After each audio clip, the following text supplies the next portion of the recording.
Saracens Women versus Leicester Tigers Women. The historic powerhouse versus the new kids on the block. One side looking to regain the title that they feel is theirs, and the other earning their stripes in their debut season. It's been 3 weeks since Allianz Premiership Women's Rugby was last here at StoneX Stadium, with over 3,000 people packing in for the duel against Harlequins. What of Leicester? Well, last week they were left disappointed by defeat at home against Trailfinders. But don't be fooled by that loss. In recent weeks, they've pushed champions Gloucester Hartpury to the final play and secured some crucial victories of their own. It's all to play for this afternoon in North London as part of this SuperPWR weekend. Kickoff is coming your way in a little under 30 minutes' time. Well, a very good afternoon and welcome to StoneX Stadium for this third match of 4 live-streamed fixtures for the SuperPWR weekend. I'm delighted to say that I'm joined pre-match and will be joined in commentary later by Saracens fly half Flo Williams. But Flo, you work for Matter, you've been a big part of the league rebrand, putting everything in place for this weekend, the branding. So let's start with that. Tell us a little bit more about this weekend. It's obviously a huge weekend, 4 games, all live streams, no other rugby on, so if you're a rugby fan, this is the only place to be this weekend. And being part of naming the league, creating the branding, the launch campaign, and now the SuperPWR weekend and the final as well, I think it's a huge journey that we've been on to be part of that, and it's great to also for me to be on this side of the fence as well. For you, so you've got that player hat on, but then you've got that professional work hat on as well. How much does that sort of come into play when you're helping sort of put these sorts of things together with the team? I think to be part of those sort of changing room conversations and what the players want to see from the game growing and those perception shifts, to be able to take that directly into creative meetings and working with Matter, who are super keen on understanding what it's like to be a player and changing the game for us as athletes to then increase that fan engagement as well. It's great to have that nuance in between us to be able to bring that together. Let's talk about today a little bit then in terms of growing those audiences. Like you said, it's not just online, it's in the stadiums as well. 1,100 expected to come in today. Crowds going on up and up across the league, and that's so important, isn't it, with a World Cup 18 months away? Yeah, I think, as you said, we're hoping that the World Cup is our Euros moment come 25, and it all starts now, and building that legacy, it's not something that happens overnight, and it's been part of our considerations growing the game and getting people into stadiums, because it makes us on the field feel better when you're playing, and whether they're cheering for you or against you, that level of atmosphere and that growth is what we need to see. And even having the girls down supporting us, like just walking on for the warm-up is crazy. Like back in the day, you'd expect 20-30 people just to be there for the whole game, let alone 100 people here to watch you warm up even before the game starts. So yeah, it's great to see that. It really is great to see it. And as we said at the top of the show, this week is the SuperPWR weekend, and we've got some incredible athletes in our league. Let's take a look.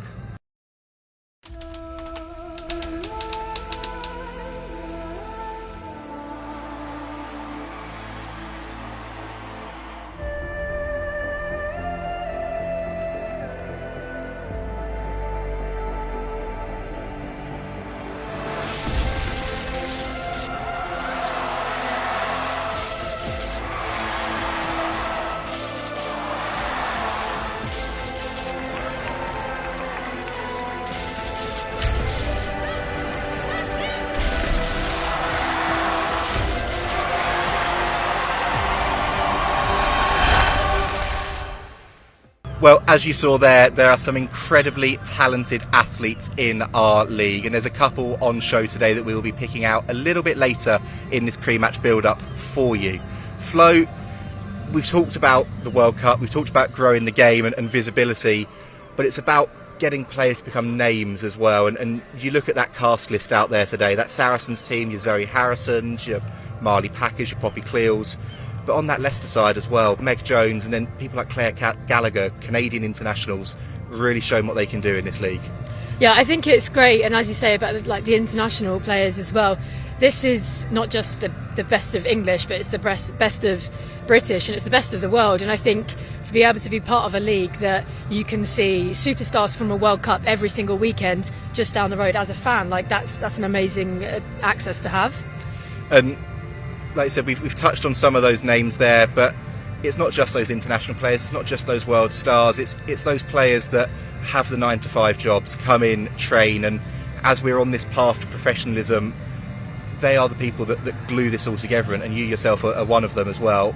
Talk to us a little bit about that balance of full-time job and professional rugby. I mean, it's very challenging, and I think it is probably going to get harder before it gets easier, because the expectations of your club life is going up, because you've got to keep up with the likes of Marley and Zoe and Poppy and stuff. So to be training part-time but still trying to perform, when you put that shirt on, no one knows whether you're working or full-time. They just see you as a Saracens player, and they expect that Saracens elite nature to come through. So I mean, like, big up the full-time workers, because it's a hard graft, but it definitely brings a little bit of perspective to the game. And I think in the changing room, the atmosphere, when people have a level of understanding that someone else might have just come off of working for 7 or 8 hours and has then travelled to come to training, or versus somebody else who's been training all day, I think it does build bonds between the team, and it brings teams tighter together because they understand how they can help each other out. So it's key, but obviously something I'd like to see less of in the future, because full-time has got to be the way. Full-time has to be the way, like you said, and everyone knows your Marleys, your Zoes, your Jesses on the Sarri side, but making sure that everybody is familiar with all of the players in this league as well. Yeah, I think that's what's great about the league where it's at the moment, is that there are role models 1 to 23, and they're all role models for different reasons. So whether they're superstar athletes and you follow them on Instagram and that's your kind of role model, or someone who has got a career that you also admire and they're balancing so many things, there's so many different storylines within one squad. And I think the more that we can bring that out through the content, the branding and everything else off the pitch is great. Well, as Flo said, it's all about telling stories, and we've touched on Marley Packer already. England captain, Saracens co-captain, 99 caps already for her country, and just the small matter of being the World Player of the Year. Here's what she said to us a few weeks ago when we asked her about what that accolade meant to her and her family.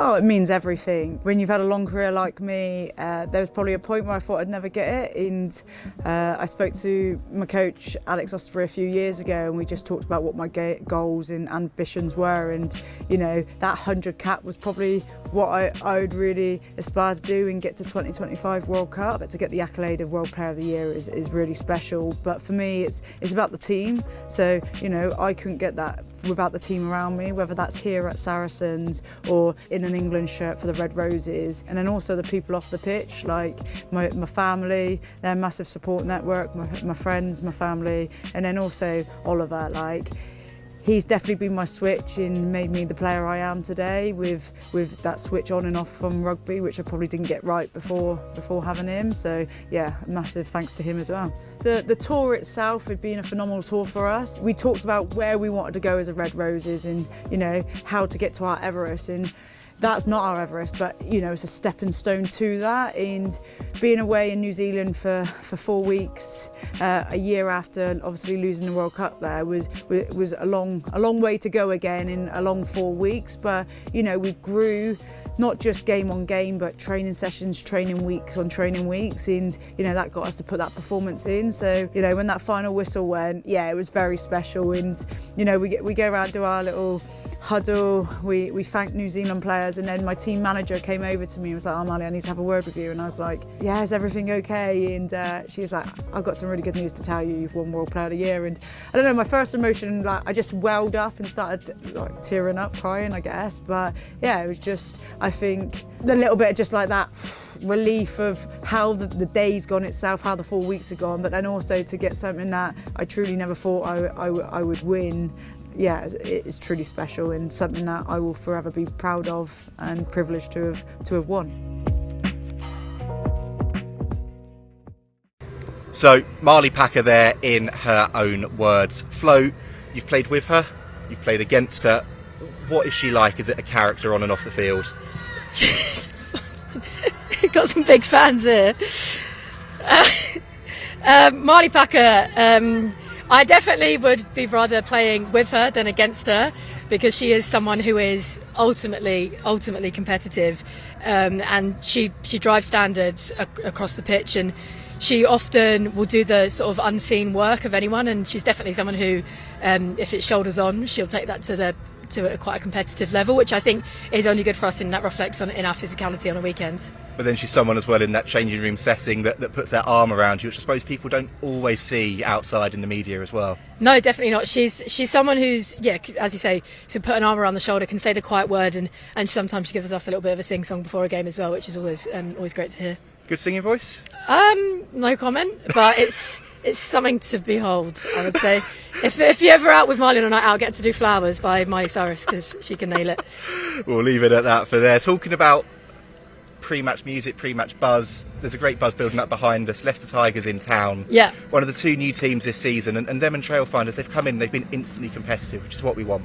Yeah, I think we need that competitive nature in the game, and the women's game previously has had a times 27 difference of win margins compared to the men's game, and seeing 50-0ers, like seeing 10 tries is great, but you want to see those close games, and we saw Leicester pushing Gloucester not long ago, and that's great to see. Like we want to have that unsure knowledge of who's going to win each game, and seeing those battles across the table is really important.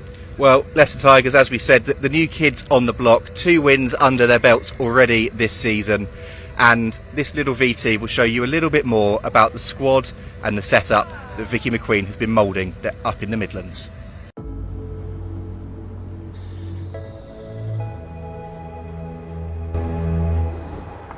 Leicester Tigers has got such a depth of history. As a hinky girl myself, sort of growing up in Leicestershire, it's always been the prime of rugby. The first point of Leicester Tigers and me having that initial chat, we were literally sat in a room with a blank piece of paper, just saying, right, what's the plan, guys? What do we need to do? We absolutely need to accelerate this women's game. It was about giving the girls almost a real professional edge, so they felt like professional athletes. We get the foundations in place, we get the structure right, all the operational bits. It was just really important that we got it right. Behind the scenes we were pedalling, but actually on the surface the girls were running out at Matty Holywood's Welford Road. They had the first team shirts. We were bringing the championship clubs down for the games and the fixtures, so all that was first and foremost in my mind. I feel like I've done the hard work to get us to where we need to be now.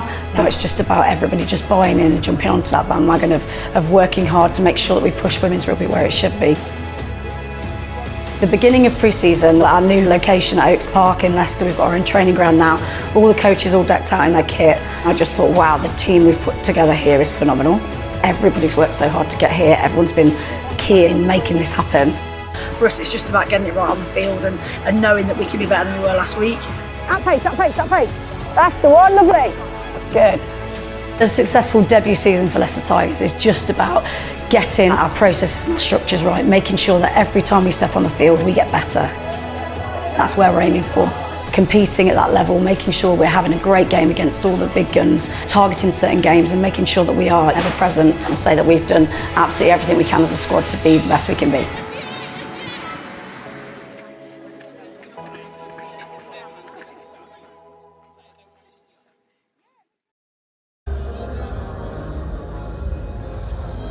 Well, Flo, we saw a little bit there from Vicky McQueen about what she's building up in Leicester Tigers, but they've got a very special player at 13 in Meg Jones. Saracens have got a very special one in Sydney Gregson as well. Let's take a look at some of their best bits, because this is going to be a match-up we really want to see today. Yeah, this is really exciting one to see today. I think Sydney this season has been the line break queen. She's got more metres than British Gas. She has been absolutely unreal and unstoppable, and I hope to see more of that this weekend. I mean, that's the quote of the weekend already from you there, but you can really see it here, just like you said, that ability to find space and put the accelerator on when she breaks through that tackle as well. Yeah, she is so competitive that if you give her a gap, she will take it, and she'll take on every other player that she sees along the way. And I can't wait to see that today. And versus Meg, who's quite a different player, I think it's a really exciting matchup. And as you can see from this, that she can also distribute the ball and run those lines. And you see how she's working there. It's a really good skill to have. Let's look at Meg Jones a bit here. Like you said, a bit of a different player, a bit more of a kicking threat, but that's Seven's expertise in that 13 channel. Sid can kick as well. Meg's got a box of tricks, and as you can see, that she's not afraid to use them from anywhere on the pitch. She'll quick tap, she'll kick, she'll run, she'll pass. as the quick tap here, and again she can also go the length, so it'll be really exciting to see what she brings today. And like you said, she's not afraid to put the foot down, put the boot in if she needs to as well, but that ability to link up with her other teammates as well. And Natasha Jones, Claire Gallagher, Leicester have almost got 3 10s in that team, and you can see that awareness with that Meg try here. Yeah, they've got quite a lot of playmakers out there, and I think a lot of it does go through Meg. She pops up everywhere. She's also someone who's not afraid to hit a couple of rucks when she needs to as well. So I think if we can shut down Meg today, then that will really break down their attack.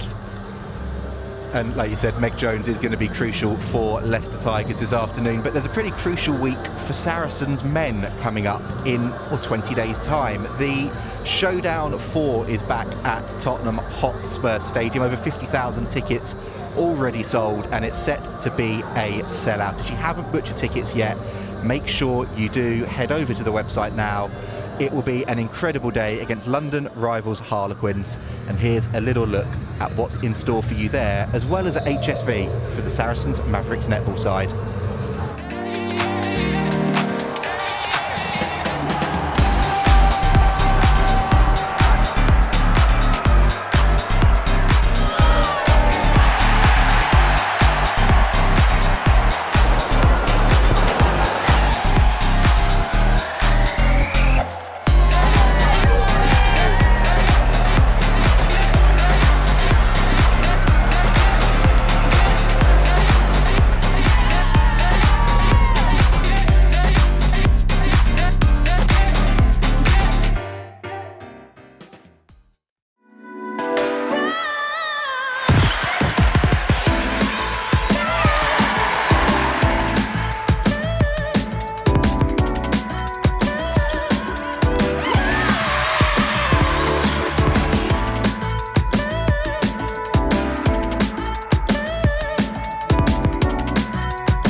Well, some fantastic things going on at Saracens with Saracens Mavericks and the Showdown, but focus and attention is now firmly fixed here on StoneX Stadium this afternoon.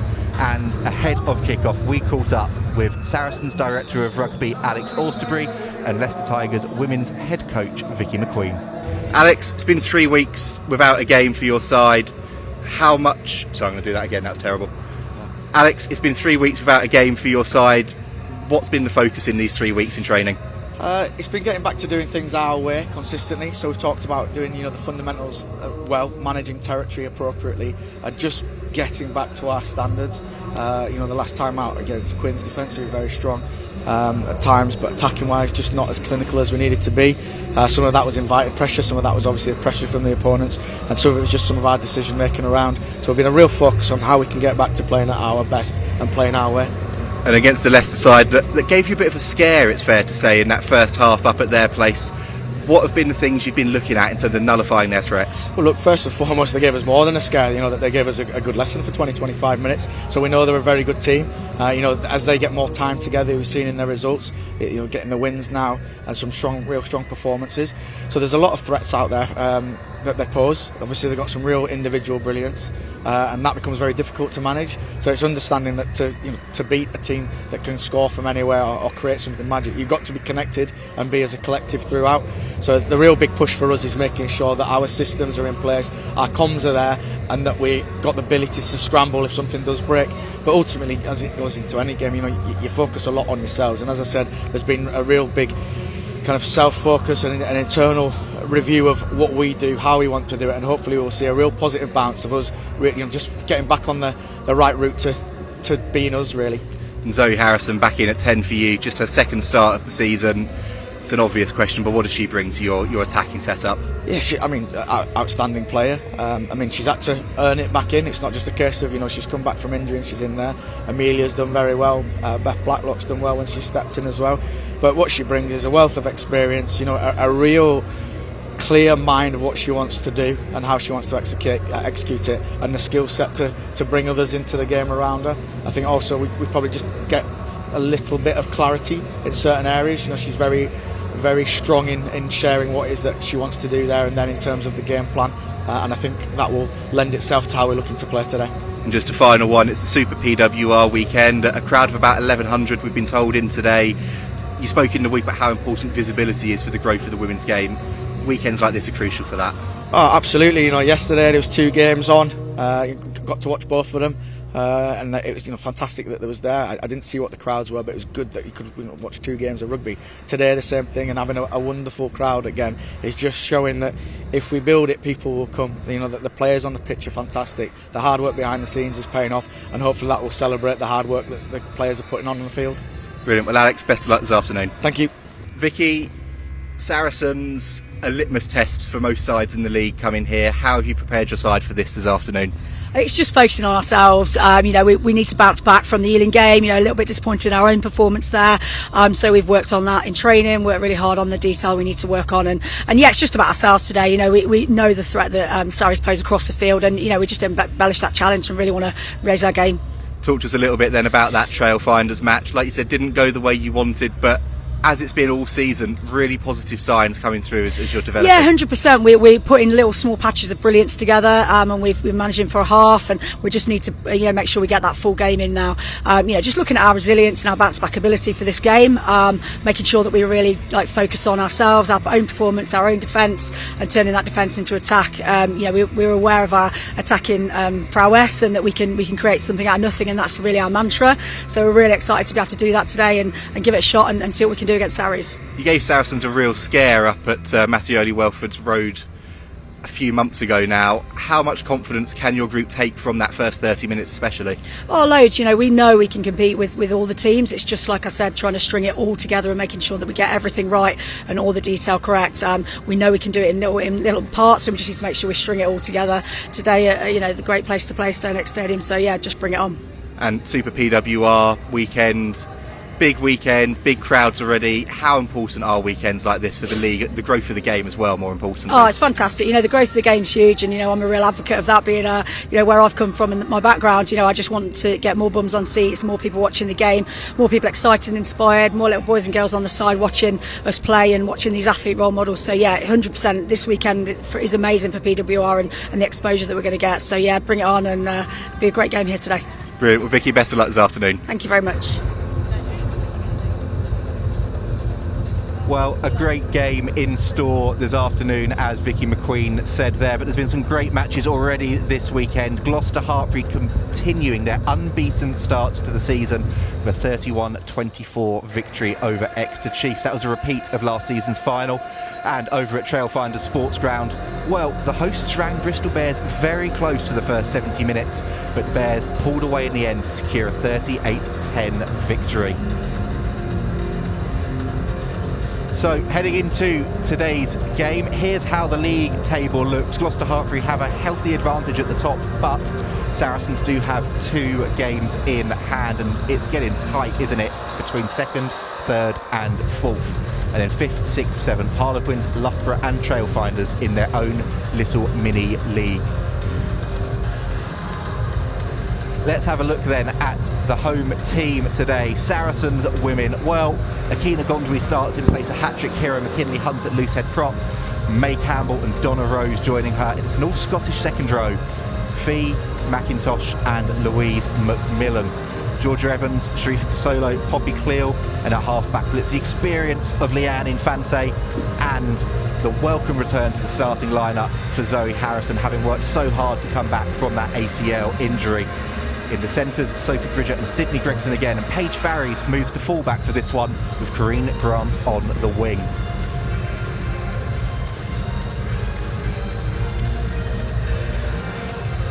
Let's have a look at the Leicester Tigers team then. Well, their headline name is that one at 2. Amy Cockayne made her debut off the bench last week, her first start today, alongside Churchy Knight and a Fury Ugiagbe. Eva Donaldson and former Saracen Casa Jacobs are in the second row, and watch out for number 8 Talia Brody, who has been exceptional for the Tigers this season. We touched on Meg Jones in the build-up, but her captain Natasha Jones at 10 and Claire Gallagher will form a pretty elusive 10, 12, 13 axis. And watch out for Amanda Swartz at 15 as well. Here's the replacements then for both teams. Carmen Tremelin comes in for her second appearance for Saracens, and we can see that name there, Marley Packer, number 20. We talked about her in the build-up, and Jess Breach as well. For the Tigers, well, Amy Ralph and Sarah Nicholas will be adding some extra impetus off the bench for their backs, and Leah Bartlett will be wanting to continue her impressive form from recent weeks as well.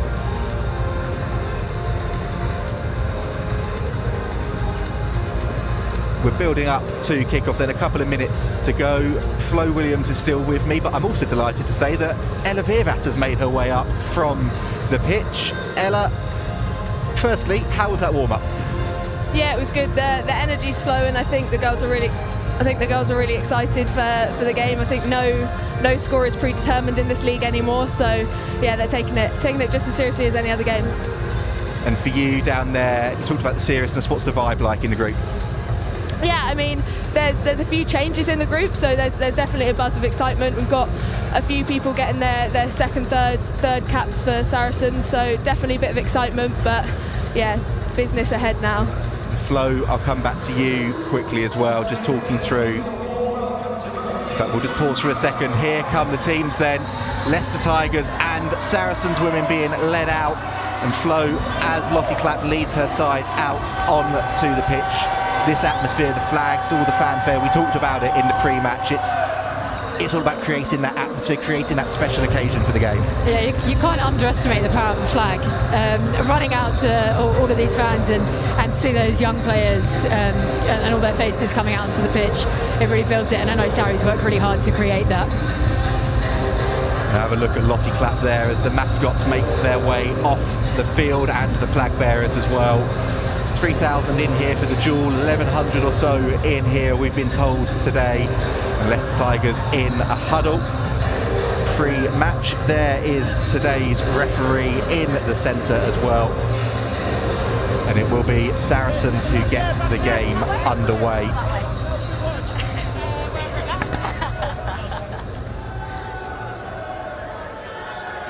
That's fine. So when she gets it. I say Sarries will get the game underway. We'll just have a little bit of a delay whilst we're waiting for them to get themselves into position, and for Zoe Harrison to walk over and pick up that ball. Okay. Happy, guys? Coming to you, James. And there is the whistle, and Zoe Harrison gets us underway here in North London. And Leicester Tigers respond.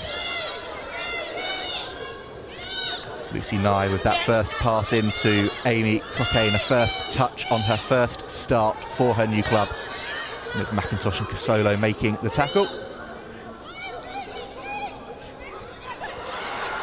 And Leicester Tigers have broken free already, and they're going through here, and it's Claire Gallagher. She looks to put the boot on that ball, but just knocks it on.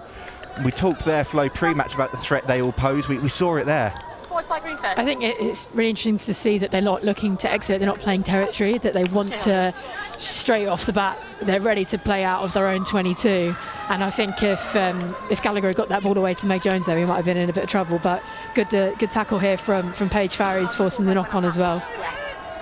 We saw Leicester do this up at Mattioli Woods, Welford Road earlier in the season. That fast start being sort of orchestrated by Meg Jones, if you like, but a first scrum here, and let's see what this Saracens pack can do against this Leicester Tigers pack. It's the definition of PWR experience against talented players in a first season here, but that one was pretty stable. And Infante to Harrison, put boot to ball. You're good now. Oh, that was filthy. Well done. Filthy, the call from Flo Williams. That was right on the money there from Zoe Harrison. And we'll have a look here at this. Harrison picks it up, only one thought in her mind, and that was perfect. Pardon? Was that not a 50-22? See, I thought it was as well. Zoe Harrison is asking the question. Surely. It was inside the Saracens half before it was kicked, so there we go. go. We've got there now. By definition, a 50-22. And that is the first start. That is the definition of 50-22. And Saracens set them all. Look to push forward here. May Campbell has her hands on it. That's one. And Saracens are still going, still motoring. And now you've changed. And now you've changed. Advantage, yes, you have Leanne advantage. Infante asking for the advantage, and it's come. A penalty there for Saracens, collapsing them all. And 7, changing binds. pretty much the start the Saracens would have wanted there, Flo. Yeah, I think that's pretty clinical to get a 50-metre territory gain and keep the ball in one phase.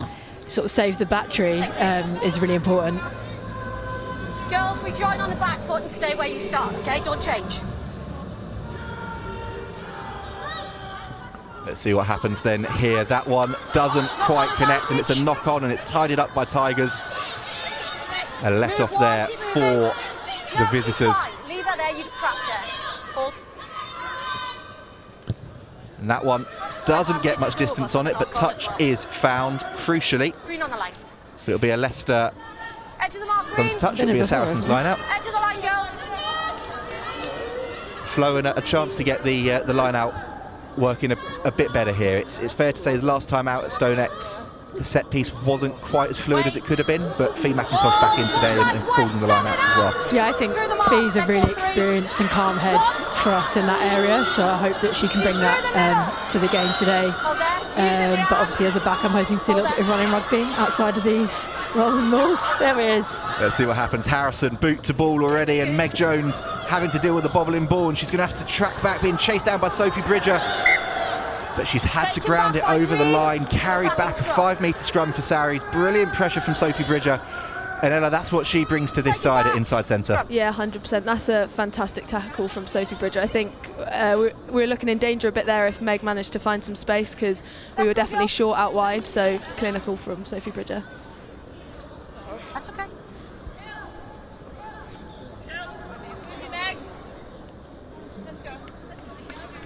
5-metre scrum for Saracens then.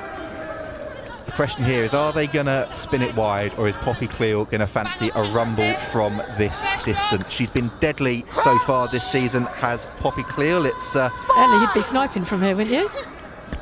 Well, I'd hope so. I think Ella would be sniping, but let's see who gets the way here, Leanne Infante or Poppy Cleall. But at the moment they don't need it, because the scrum is motoring forward, and another penalty coming. Stepping left. And Saracens then with a decision to make here. Do they go for the scrum again? Do they look to tap? But it's fair to say in these opening 4 or 5 minutes, ascendancy certainly with that Saracens pack flow. Yeah, I think we want to try and stay on top here, but we've had, what, 3-4 set pieces inside 22 now, so I think we need to get some points. It's good to see the penalty count going our way at the start of this game. Well, that was the one thing with the duel, wasn't it? That penalty count really let Harlequins back into the game as it progressed, and sort of scrambling for their lives at the end, Saracens, and just doing enough. Yeah, she's such a momentum killer. But when it's going your way, then it can really get you into the right areas of the pitch. Let's see what happens here then. Poppy Cleall with her hands on it, and Cleall goes to Infante. Infante, Harrison, ducking, weaving, going. Zoe Harrison reaches and scores. Back in the starting lineup. 5 minutes on the clock, and Zoe Harrison is over for the try. Flo, Ella, there was that little debate there about who was going to take it, whether it was going to be Poppy, whether it was going to be Leanne. In the end, they both combined, and Harrison walks through there in the end. Yeah, to be honest, I didn't have my bets on Zoe going route 1, but she made it, broke a couple of tackles there. I think it would be good for her confidence to break a few tackles and get over the line early doors. Yeah, that's what Zoe can do. She's triple threat, isn't she? She can throw the pass, so people have to defend the outside player, but then if she sees the space, she can take it as well. Flo, for you as a fly half, you said you weren't expecting Zoe to have gone route 1. Would you have fancied yourself going route 1 there? Absolutely never. Never route 1. Even if there's no one in front of me, I'll still pass it. Got to admire the honesty. Got to admire the honesty. What do you mean? You love a show and go? You've got to have gas for that, not for me. Harrison then lines this one up. Simple conversion for the fly half, converting her own score, and it's 7-0 to Saracens here. Perfect start for the North London side. And well, yes, a try from the fly half, but very much made by the backs there.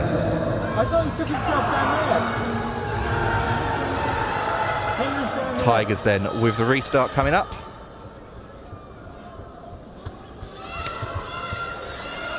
That one goes into the hands of Cleall, and she sets off. Taken back, wait in front. And Bridger this time is the one to put boot to ball. Taken really well there by Amanda Swartz, and Leicester now have the opportunity to attack. And Flo, this is what Leicester need here, just a bit of possession and chance in and around that Sarries half. Yeah, it'll be interesting to see how they build these phases here. Doing pretty well initially. Let's see what happens if they can keep hold of the ball. And they're still building nicely at the moment.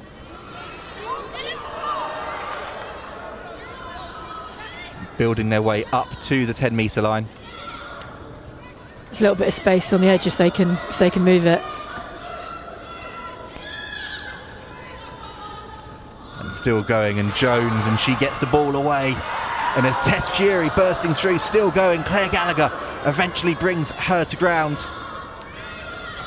Pass isn't the cleanest, but it's tidied up there by Donaldson, it looks like. Moving too, thank you. And Jones again looks, goes to Brodie, and Brodie puts the boot in there.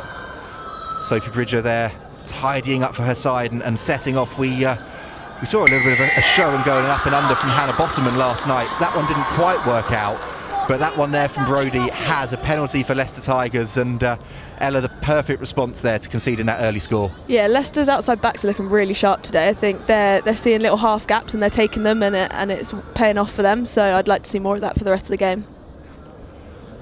Let's have a look here then. Lovely little show and go initially from Tess Fury it was, as Meg Jones puts the ball into the corner. And that's what created that initial opportunity for the Tigers. Zoe, don't till the hand comes down. I think Amy Cocaine coming back into the side as Leicester's set piece is going to be pretty impressive today. And it looked so impressive we want to there. keep them away from that. And they're building here, Leicester, they're building. Just a few metres out from the line. And they're getting closer, they are getting closer, are the Tigers. Hands away! Inches away now, and there's Nye. Thanks, penalty And advantage. Gallagher now. Hold that. Tigers coming back into this, doing what they need to do. Big carry from Brodie. She's been everywhere in these opening few minutes, and a penalty advantage by the sounds of things coming for the visitors as well. Hold that. Metres away now, and there's Nye to Jones, who steps, weaves, is wrapped up well. But Leicester go for the line, and they're over, and it's Rasheen McBreen that goes over for the visitors. The perfect response. They went to tight. They went for the pick and go. They then kept it tight, powered over, and the perfect response from the visitors, Flo. Yeah, I think building from that set piece, it was strong, got them a couple of metres away, and then having patience. You know, they didn't rush it, they didn't go wide straight away, they just built the phases. And I think having patience in this part of the pitch is really important, because ultimately how many phases can you defend without letting a couple of metres leak, and they've got over the line there pretty well.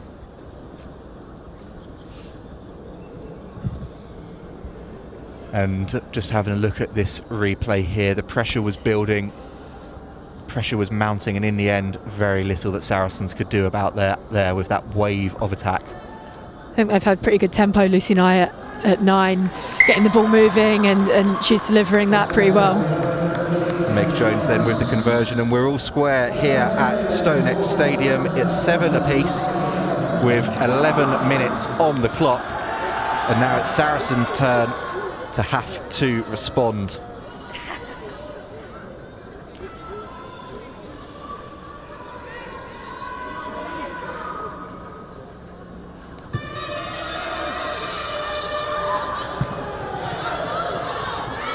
And And Leicester growing into this game now.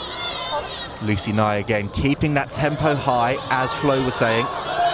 We've seen what Leicester can do from a restart. They can play out of their own 22, so excited to see what they pull out the bag here. And that one has flopped around a little bit, but it's ended up in the hands of the Tigers. Still advantage.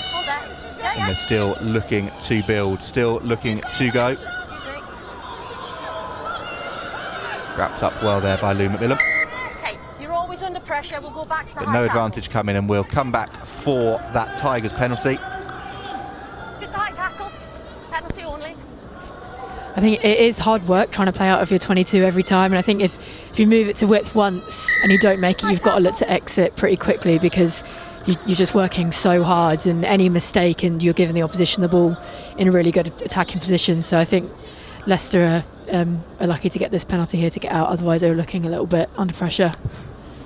Come back to me, mate. It's that thing with this Leicester team, isn't it? They're so exciting to watch. They want to play from everywhere, but it does have its flaws as well. I tell you what, that was some shot coming in there from Sharifa Kasolo, but slightly on the high side, and that's where the penalty advantage came from in the end.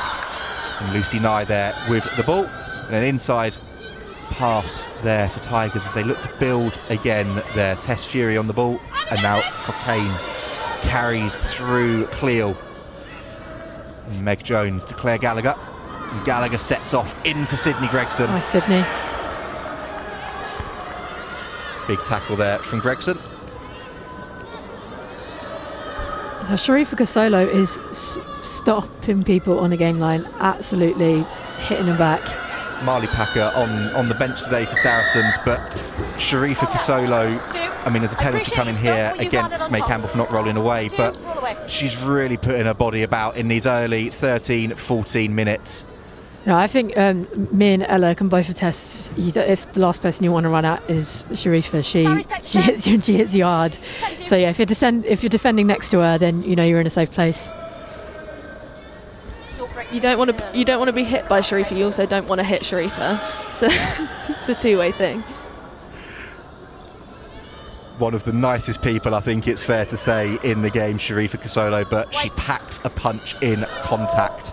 Leicester Tigers, though, are packing a punch at the moment in attack, and Talia Brody is one that started this game incredibly well. And Lucy Nye to Natasha Jones to Meg Jones. The Joneses in tandem, and Meg sets off. Nye again with that quick ball. Morgan Richardson now carrying Sharifa's tackle into count Solo. is mine for the season in this game alone. What the hell? She is everywhere. Brilliant work from this Saracens defence so far, but the Tigers are starting to build, starting to come through. That one, though, doesn't quite click. Are they going to keep it going? Yes, they are. Kata Jacobs tidies it up, but that looked a bit high, to say it mildly, and then taken above the horizontal. So a penalty for Tigers, and we saw what happened when they got into that Sarries 22 last time, Flo. Another opportunity for Amy Cockayne here. Yeah, I think another set piece, another opportunity for them to build. I feel like this was a little bit harsh, maybe. I don't know. But yeah, we'll see. We'll see where they get to from here. Not a bad nudge that by Meg Jones, and Ella, they're in that perfect position. Yeah, they've worked their way up the pitch, penalty after penalty. It's where discipline becomes really important here, because we've let them get into a really good attacking position. And they're closing in on the line, are Leicester Tigers, as Cockayne has got her hands on the ball and she gets it out to Nye and Gallagher and Jones. And now Tigers go, and Tigers go again through Amelia Tuck. 5 metres out, quick ball from Nye. Well held, but then intercepted by Paige Farries. A crucial intervention from the fullback and Kasolo to Harrison. And Sarries clear their lines. That is a great exit. That is a great exit. And tell you what, boy did Saracens need that exit, Ella, because Leicester there were coming forward at a rate of knots. Yeah, they had a really quick ball. It was a critical intercept from Paige Farries, and then another fantastic exit from Zoe. Length on that. So it's been touched and it's still in play. Amy It's live, Cockayne in and the Amy loose. Cockayne sets How up. did I know she was going to put boot to ball? It's been a theme this weekend and this afternoon already. Forwards putting boot to ball. That was another decent nudge there by Cockayne. That looked slightly high though on Lottie Clapp, and the chance goes for Leicester. But 15-16 minutes into this game, and this is what happens when you put an England hooker in for her first start of the season. She's been everywhere so far. Yeah, I think Amy Cockayne's knowledge of the laws there, there was absolutely no hesitation. She knew she could get on that ball. It was touched, so everyone was onside. I'm surprised she didn't go for the droppy. It was open. I'd back her from that distance. But yeah, it's great to see the impact that she's having on the team, and the game is competitive, and it's great to see it. It is exactly what we want, and well, we can see here, like you said, Flo, knowing the rules, knowing that it was onside, and she set off there, put boot to ball. Pretty decent tight spiral on Amy Cockayne there, but it's a Saracens line out on the 10-metre line. And Campbell to McIntosh, taken well off the top to Infante. Harrison, Cleall. Move 6. And now Infante to Harrison, and this one is going to go back to the boot from the fly half, again. But it's drifted out on the full, unlucky. and will come all the way back there. A line out for Tigers, and a missed opportunity for Sarries, but Leicester again keeping that pressure on Ella, and really pinning Sarries in here. Yeah, I mean, Amy Cockayne back in for the throw now. We spoke about her impact on the set piece, but her around the park as well, man. You cannot beat it. Yeah, you can come with your front player. Thank you. Let's see what happens then from this line out. That one is cleanly taken, and they get it back to Nye. Spinning the ball, Brody holds on to it. And a penalty advantage coming again. Swing back from Meg Jones. And Eva Donaldson then puts her head down, powers through Infante. Georgia Evans eventually manages to help get the second row to ground. No advantage coming. We'll come back for that penalty, and well, Meg I think Jones I might have jinxed it with the penalty count comment at the beginning. may well have. Penalties are killing us now. Meg Jones was having a think about the quick tap there, but being conservative, going to touch, and with the way that Tigers line out has been working so far in the opening 20 minutes, it's not a bad shout at all. Yeah, it's been really clinical, but as you say, you can't take your eye off Meg Jones. She's always eyeing up that quick tap.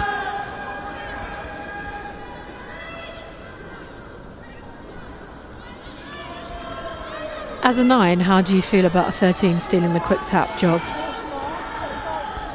Do you know what? Meg Jones steals the thunder of a lot of our roles, so I'll allow it.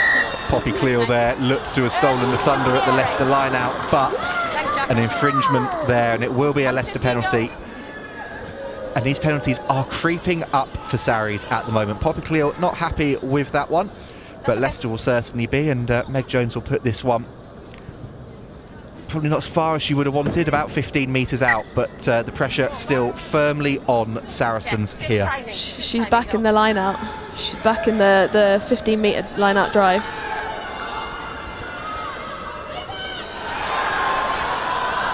It's come back again though on that Saracen side. Leicester needed that line out to click, it didn't quite, and Cleall now gets her hands on the ball. Hopefully another big exit from Zoe Harrison here, get us into a better position, take some pressure off. Use. Well, this is very similar to what we saw at Mattioli Woods Welford Road. The first 20 minutes a bit of a slow burn, but Leicester in the ascendancy, and that one there from Infante probably doesn't get the length that she would have wanted on it. It's come off a gluttony of hands, but it's come back as a Leicester ball.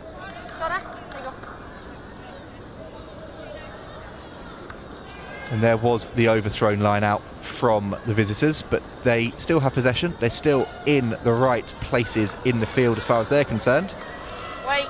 And that one is a lot cleaner this time.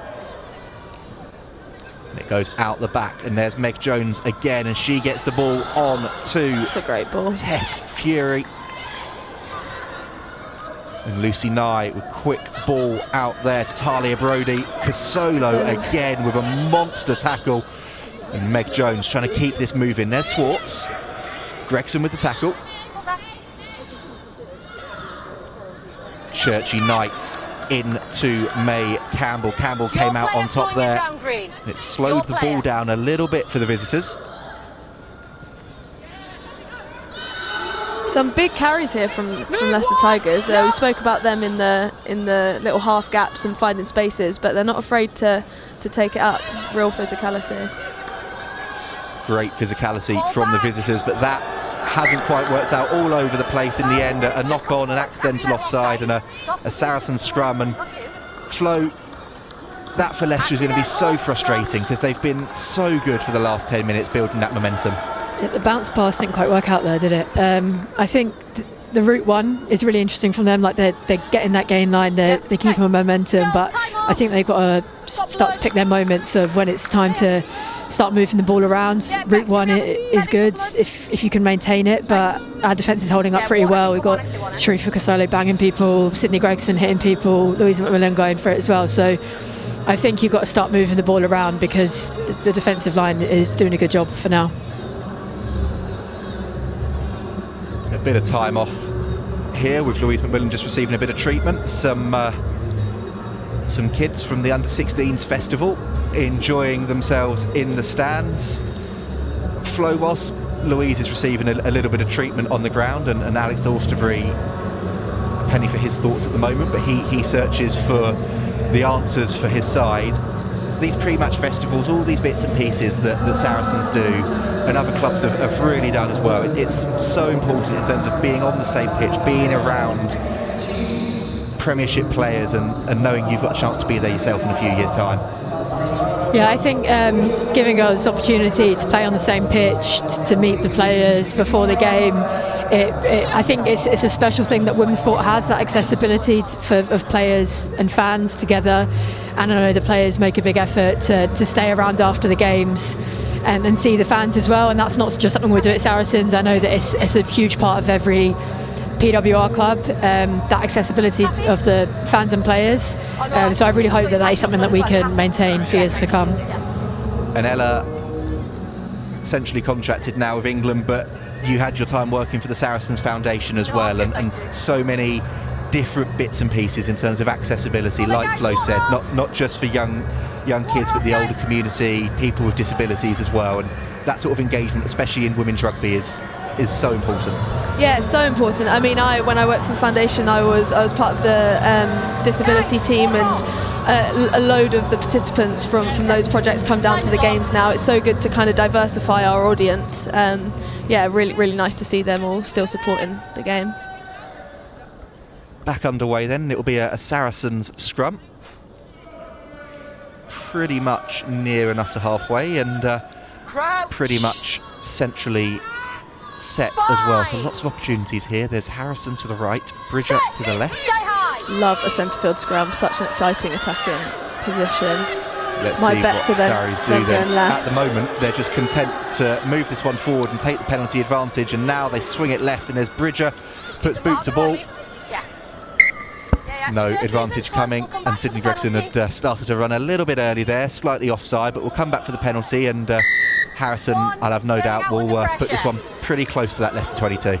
I think having Bridger back in the side is great, to have that left-footed kick threat across the field. We saw her taking an exit kick earlier and then sitting in the backfield, but to have a centre field scrum and have a decent kicker on both sides of that in the backfield would be an absolute nightmare to defend. Oh, it's just a touch. Just a touch short. Hasn't found touched, and Meg Jones sit down there. Sophie Bridger onto the floor as Meg Jones sets away. When they keep the ball alive, Leicester look really threatening. They're making those line breaks and then keeping the ball alive before they get to ground. It makes it so hard to defend. Poppy Cleall there with we'll call that a Poppy Cleall special, getting the hand Cleall in on the scrum half. Yeah, I don't like that one. Don't like that one myself. Ella, how many times did she do that to you in training? Oh, it's relentless. It is relentless, but it's good practice. It is. Let's have a look here, though. An early sub for Leicester Tigers. And it's number 19, Jade Jones, making her way on. Number 3, Afuri Ugiagbe is off. an early change for Leicester. Not sure if that's tactical or injury. Back in pretty much the exact same position now. I would love to see them keep it in hand, attack it. It's a really difficult place to defend from. You can see they've got down this right side. We've got 3 attackers against 2 defenders. Let's see Paige Ferries or Corinne Grant get the ball in hand and run. Saracens, that's what they need to do, is get their speedsters on to the ball. It's been lacking a little bit so far, and Infante to Harrison, and Harrison spins it, but it flies forward and into touch. Just guilty of overplaying a little bit at the moment, Saracens Flo. See, I on the other hand would have loved to have seen a 50-22 there. That's where we differ, Ella. I think it's good to keep the ball in hand and to build those phases, but as we saw in the opening minutes, just to put it in the 22, force Leicester to exit, I think it is a really good option. You get 40-50 metres in one phase. Obviously as a kicker I'm going to say that, but feels like a decent option. 40-50, yeah. That one has come back on the Saracens side. It's been tidied up by Lou McMillan. And there's May Campbell again there, into contact but hit hard by Casa Jacobs. She'll want to make an impression on her first game back at StoneX for her new club. But Bridger gets the ball away to Gregson. Gregson wrapped up well by Brodie. And the ball's been lost forward, and it's come back with the Tigers here. And Jones has seen space, Meg Jones, and she's got the pace. But the touchline wins that battle. Thanks. Meg Jones there in shot. That sevens prowess, seeing the space and backing herself every single time. On me. But it will be a Saracens line out here. Yeah, she is a nightmare to play against. She's everywhere. Thank you. One of those players, Meg Jones, that just has the ability to create something from nothing. Through the mark. Saracens are probably hoping that they can do that themselves at the moment. 26 minutes into this game, and it's been a bit of a slow burner, I think it's fair to say. Sarries won't be too happy, but Tigers will be delighted. But Leanne Infante has seen space, puts boot to ball, but it's gone straight out. She puts her hand up apologetically. I was just saying there, Sarries needed something out of nothing. That nearly was that from Leanne Infante. But it's a great option. You can see what she's trying to do there. She's drawn in the last defender, and then she's getting the ball over the top. If that bounces, you've got Lottie Clapp steaming onto that. It was a great show and go from Infante. You can see the replay here. Steps through and goes and leaves Rasheen McBreen struggling there. But Leicester have gone quickly from the line out and spun this one wide. Casolo again is there. And there's Nye. Cockayne carrying into contact. And another penalty advantage coming the way of the visitors. For anyone that saw that, is the definition of a chop tackle, May Campbell there. She's eating ankles for breakfast. Incredible tackle from May Campbell. But it's a penalty for Leicester, and Meg Jones, that one missed touch. Hasn't found touch, and Paige Farries now sets off a chance to see the jet-heeled fullback have ball in hand for the first time this afternoon. That's a let off for Sarries, that. Harrison, she's seen space there, and that's an interesting one. Get there, Lottie. Lottie Clapp is chasing it. Who's going to win? Well, the touchline wins, but it's not a bad option from Zoe Harrison there. And it will be a Leicester line out, but that Tigers defence, Ella, is really holding firm at the moment and asking some serious questions of the Sarries attack. Yeah, I mean, we've seen most of the balls kind of been in Leicester's attacking half, so got to see Sarries pull something out the bag here. And another change in the front row for Leicester Tigers. Churchy Knight's day is done, and Leah Bartlett is making her way onto the field. So both props off for the visitors. It's not something you normally see in the first half hour of a match, but Tigers feeling they need to make that change, and Nye gets the ball away quickly, and there's Jones to Brodie, and Brodie through that first tackle. Nye to the other Jones, Meg, and back to Natasha. Keep moving, May, thank you. Tigers are still building here with Casa Jacobs.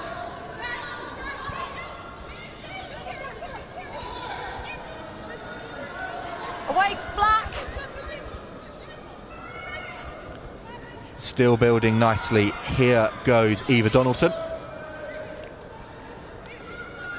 Jones to Gallagher, and that's a brilliant ball out there. That's really nice. And Amelia Tutt is still going. Amelia Tutt. The strength. They're peeling off shoulders really nicely there, getting into those half gaps again. And there's Donaldson to Jacobs, and the ball has gone forward, hacked forward by McIntosh. And now the chase is on. Sydney Gregson. And boot to ball from the Tigers. That's going to go into touch. And I tell you what, this game is so open at the moment. So back and forth. Let's have a look then here at this break from Tigers, because it was so well constructed, and Amanda Swartz, as she said, Ella, showed brilliant strength. Tigers, line.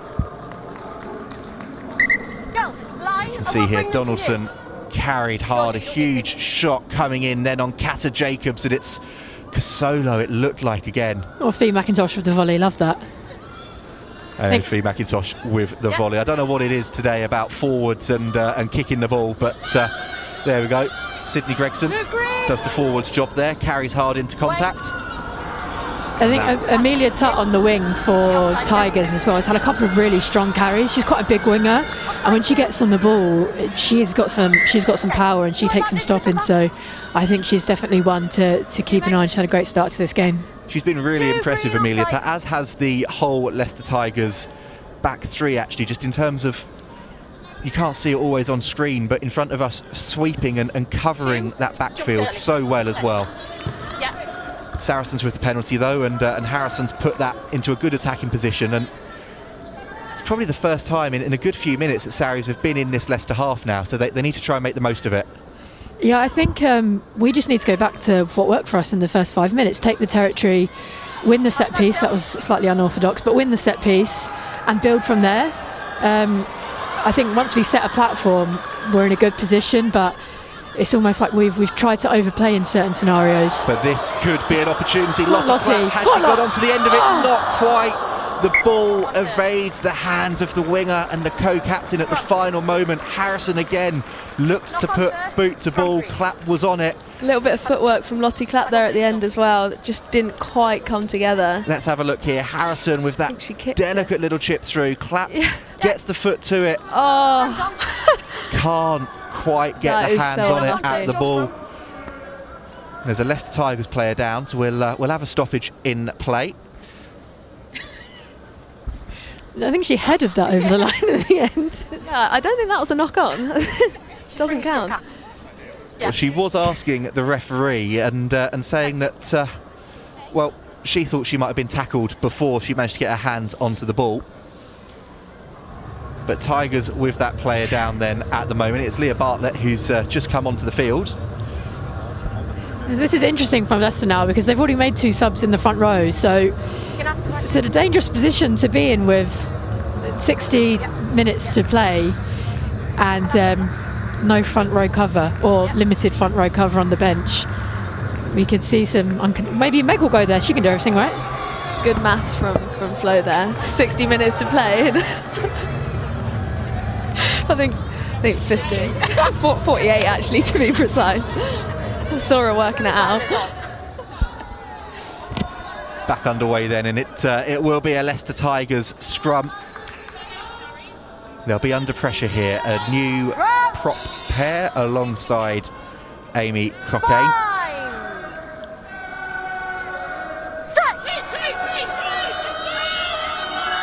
And that's much more solid from the Tigers. Sarries look to try and get the shove on. And Tigers not afraid to play from anywhere, playing out from their own try line here.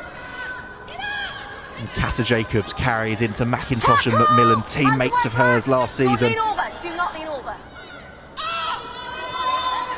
And they're still looking to play, and you've got to give Leicester credit for this adventurous attacking style of rugby.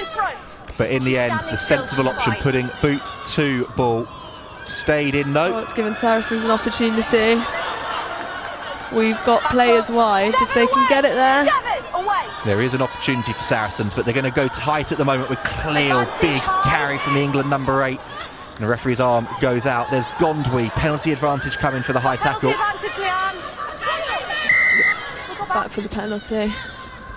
And we'll come back for that penalty and put this one into the corner. And Saracens need to get the momentum back, and this is a perfect opportunity to do it. Set piece needs to function. Yeah, we've got to go in at half time with another score on the board, really. And that is a good nudge there from Do Harrison. have another 6.5 minutes though. So. Edge of that line, you. And Leicester, we talked about it pre-show, Flo. They've really grown in the last few weeks. They were disappointed last week, but Gloucester Hartpury, they were in control for so much of that game, and they're really now starting to gel as a unit. Yeah, I think they were underdogs at the start of the season, understandably, coming in fresh into the league, but they brought some new players in, and the likes of Amy Cockayne coming back to fitness and Claire Gallagher joining has added some depth to the squad, and I think they're looking really dangerous. And as we see here, Meg running hair down from anywhere. A deliberate knock-on there from Poppy Cleall as Tigers looked to take it quickly. I think the hair down actually gives her superpowers. It always seems to be when her hair's flapping around. Well, it is SuperPWR weekend here in the Allianz PWR. Claire Gallagher then ends up putting that one into touch for Meg Jones while she puts her hair back up, but not afraid to attack from anywhere, Leicester. And let's have a word from the referee there. Okay, they've given you 4. Too many penalties is the call there from Sarries, and they are creeping. And you do wonder how long until she will look to her pocket. If you call 4, you need to put 4 in the line out. See what she says here. We'll reset, give them the correct numbers. Reset. So Leicester not giving Saracens the correct numbers. A little bit of tomfoolery there in the line out. It's a classic. Do a reset and we'll go again. We'll bring them to you. Girls. Mind games. Leicester, come up, come up. Good refereeing.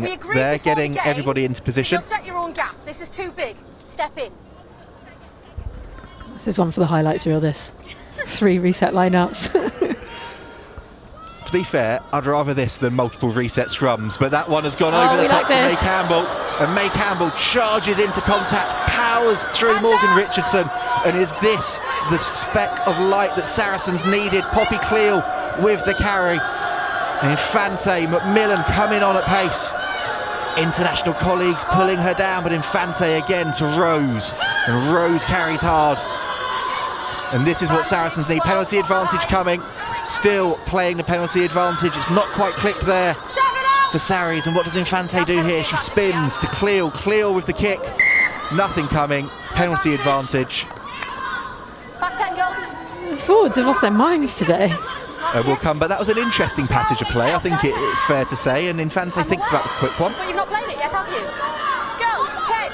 And she's taken quickly Infante, and Infante to Poppy Cleall with the charge. Poppy Cleall hauled back, but Saracens where they need to be, where they want to be. And there's May Campbell now with the carry, inches away from the line, got to stay connected to her squad.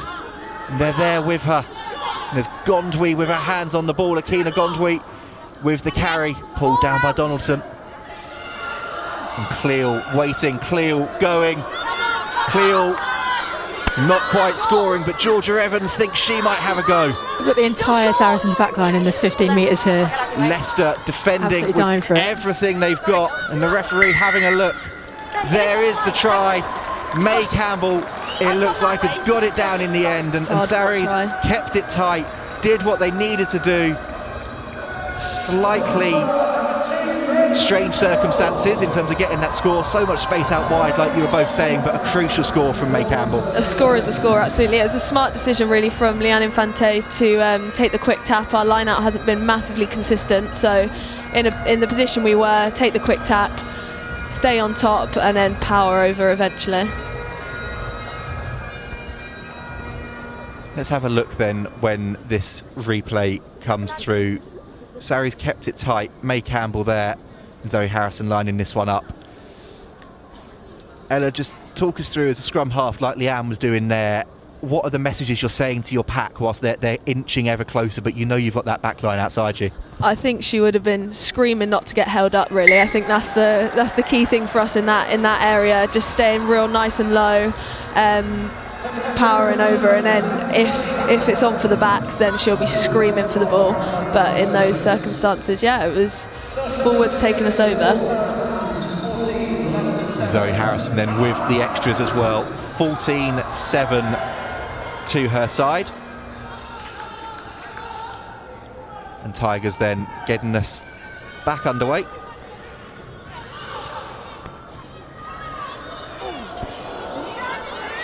Running across the pitch, trying to find some space. Saracens are gonna concede and we've a seen yellow card here. What's that for? We're seeing the player down on the ground. It looks like it's Poppy Cleall. Time is off. She's staying down, so time is off. She has gone to the bin. Sarries had possession of the ball, but the referee has run out of patience there. Let's listen and see what she says. Good to see Amy Cocaine have some nice words for Poppy there. That's what it's for. Okay, I'll speak to my AR if they've seen anything. I haven't seen anything live, but your players can't swear at me in that, okay?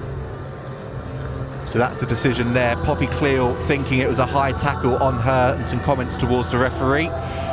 And if the referee has heard language, then fair play. Let's listen to what she has to say then to her AR. So I've just explained to Lottie the swearing to request a penalty, which is the reason Poppy's going to the bin. Have you seen any head collision? Because I have not. Okay. So Pardon?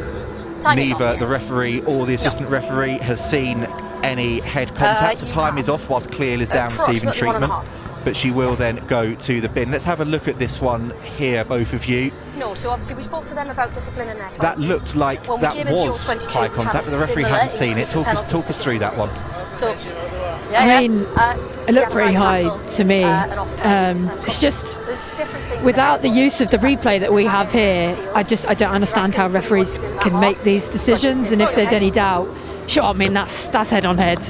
If there's any doubt, sure, you have to give it. The safety of the game has to come first. And I think if there's any doubt in your mind, you have to give these. And I don't think we see enough of these high shots being penalised or carded, to be honest. And that is down to the fact that we don't have the instant replay available to the refs, but it is a bit disappointing for it to be missed. You don't often see someone get a head-on-head tackle made on them and then be the one to get a yellow card. But if it was someone, it would be Poppy Cleall.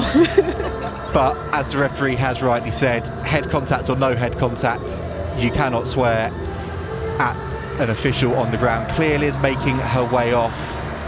She doesn't look like she's in the most comfortable of positions. So from a Saracens perspective, don't need to ready anybody yet with her in the bin for 10 minutes. But going into the final minute of this half, Leicester have an opportunity to kick this into the corner and try and tie this one up. We've got front, watch it back. This could be critical for Leicester here if they can get a score before half-time.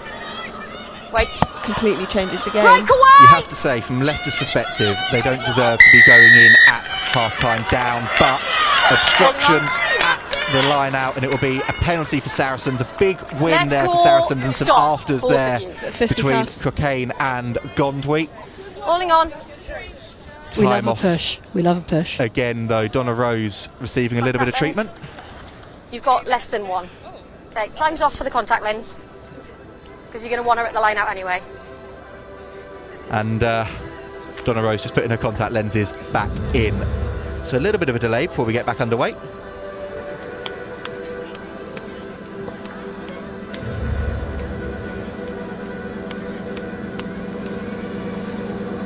I think the stadium team are having a bit of a laugh with Donna Rose here. She's trying to put a contact lens in with a very slight hand, and they've put Darude Sandstorm on to really help with that. That's really harsh, isn't it? I have to say. Depends on tried to put your contacts back in a club. So they can take the line out. Okay, but if you save your play and then see what else happens.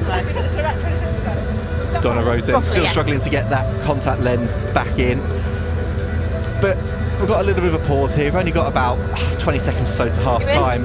Ella, it's been a proper arm wrestle of the first half of this, despite how open the game's been. Yeah, I mean we've seen some really exciting rugby from both sides, but it looks like they're pretty evenly matched, and it's been really back and forth, which is great to see with a kind of top 4 team playing against a bottom 4 team, with it still being such a tight game.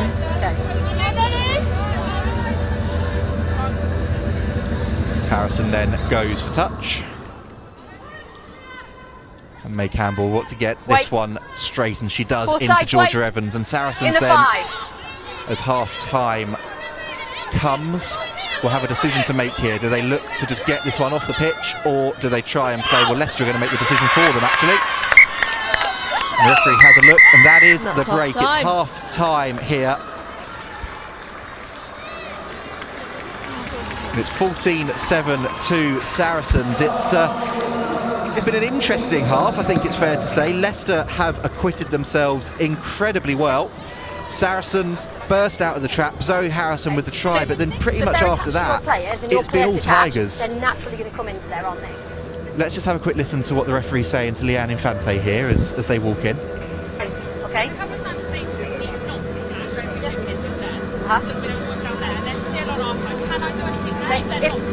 So if they're there legally, okay, and they don't change their original bind, then yeah, if that's the dynamics of them all. Okay. If they're illegal, we're moving, or you're getting. So dynamics of them all, they're being explained and debated between the referee and Leanne Infante. It's 14-7 here at the break. Let's have a little bit of a look at some of the action from that first period. And we'll have a look here, Flo. Leicester came out of the traps flying, and they're really looking to create something from pretty much all over the field. Yeah, I think this sort of set the tone of what to expect from Leicester today, that they were willing to attack from their 22 and come at it hard. And I think we should have sort of read that early on and tried to keep them at bay and keep them at arm's length and play a bit more of a territory game. And once we get into those positions, we can be really threatening. And as we see here, every time we enter the 22, we're scoring points. So I think we just need to keep doing that. Zoe Harrison there, we can see these angles here going route one, as you said at the time, but a really important score to open the half up. And you thought at this time that Sarries were going to be confident and comfortable to keep moving forward, but Leicester came back into it, as we saw here. Yeah, I think Leicester's backline has been really exciting. Every time they've got the ball, they've kept it, they've made grounds, they've recycled, and then their forwards have been really aggressive in their carries. So I think we're really excited to see how they carry on. They've got about 8 minutes or so at the start of the next half with a one-player advantage. So it'll be interesting to see how they use that. We mentioned their offloads as well, and they've been so accurate with those little passes after contact before they hit the ground, and I think that's something that's really helped them stay on top. They've been getting in behind, keeping those offloads going, and it's so exciting to see. And in the end though, the offloaded game has been brilliant, but they pulled themselves back into the game by keeping it tight and going route one, and Roisin McBreen it was in the end, going over for her side. A really important score for the Tigers, and that just let the confidence flow for them, Ella. Yeah, definitely, and they when they get into this 22 area, they seem to have such good quick ball. A couple of times they haven't quite been able to hold on to it, but with that quick ball it's so hard to defend then. Once you've made 2-3 phases getting around the corner, really difficult to defend. But then there was this opportunity with the Harrison kick through, and Lottie Clapp so close to managing to hold on to that after that little, call it a chip, but she couldn't quite get her hands to it at the end there, and a let off for the Tigers. Yeah, that would have been an absolute super score. That would have been incredible. What could have been.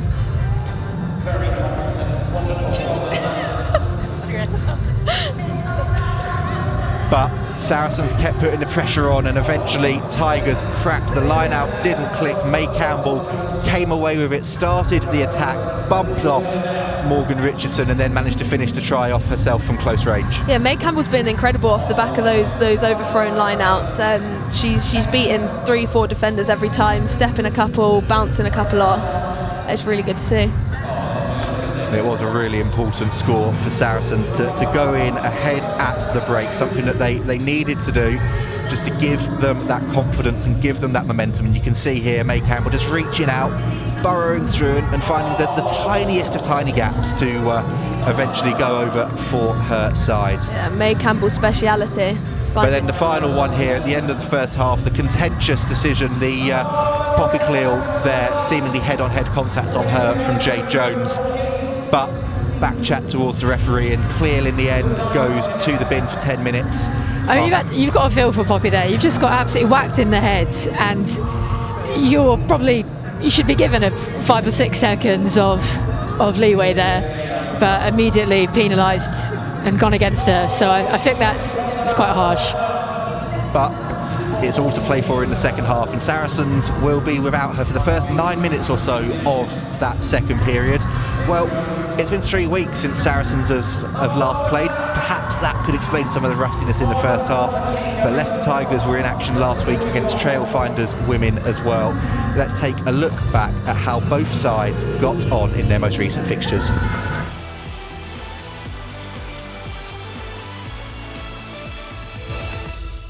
Our roundup begins with the duel in the capital, where league leaders Saracens were out to leave a mark on London rivals Harlequins.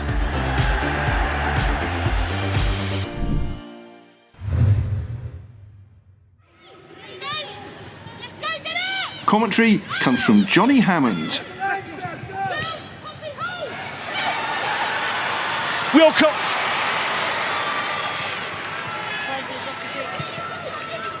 Tirani. Momentum just stopped ever so slightly.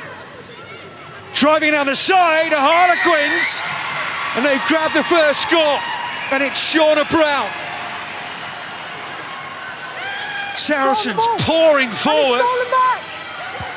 Quinn stole it, and then Saris stole it back again. 4 metres short here, Saracens. We're onside! We're onside!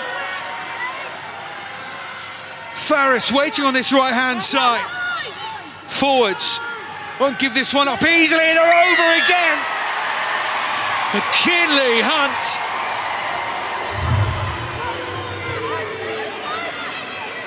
They spin round on that right-hand side. Evans has been pulled out, but driving towards their line, they're over it. McKinley Hunt with a double. Saracens on the front foot again, getting over that gain line. Poppy Cleall.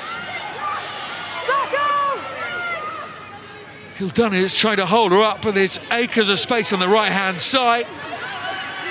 Keep it tight though, Kelsey Clifford. It looks like they've got themselves over that line again, Saracen, and it is McKinley Hunt. Hat-trick.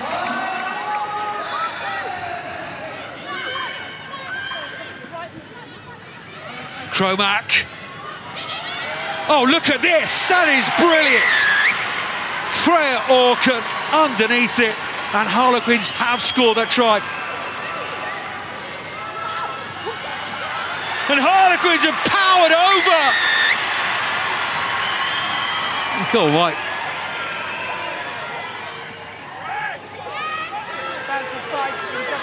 Leading just about. Another penalty coming here. Maybe more when this breaks down. If it breaks down, Caris Phillips is there. Goes on the left-hand side. Oh, Quids have got there.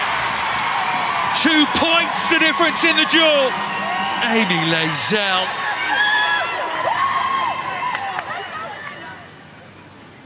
Zoe Harrison just to add 3 more points at the end.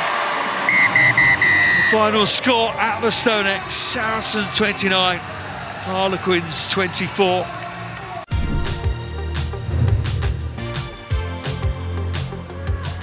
And finally to the Mattioli Woods Welford Road Stadium for Leicester Tigers versus Trailfinders.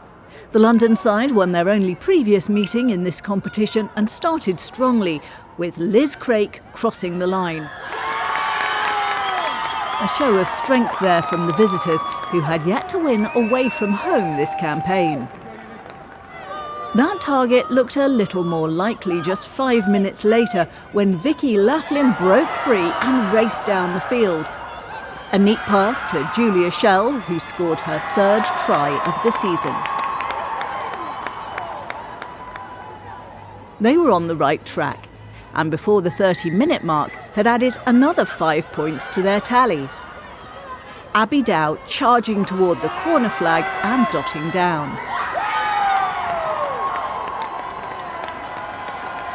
Tigers, victorious in 2 of their last 3 outings, fought back before the break. Ellis Martin's try and a conversion from Meg Jones reducing the deficit. Only for Trailfinders to reassert their dominance. A forceful pack and a determined Craik. She bundled over for her second of the match, with Shell doing the business from the conversion. Leicester came out after the interval newly energised. They had a lot of ground to make up, but looked set on climbing that mountain. Talia Brodie crossing the line. But it wasn't to be their day. Instead of a first home success for the Tigers, it was a first away triumph for Trailfinders.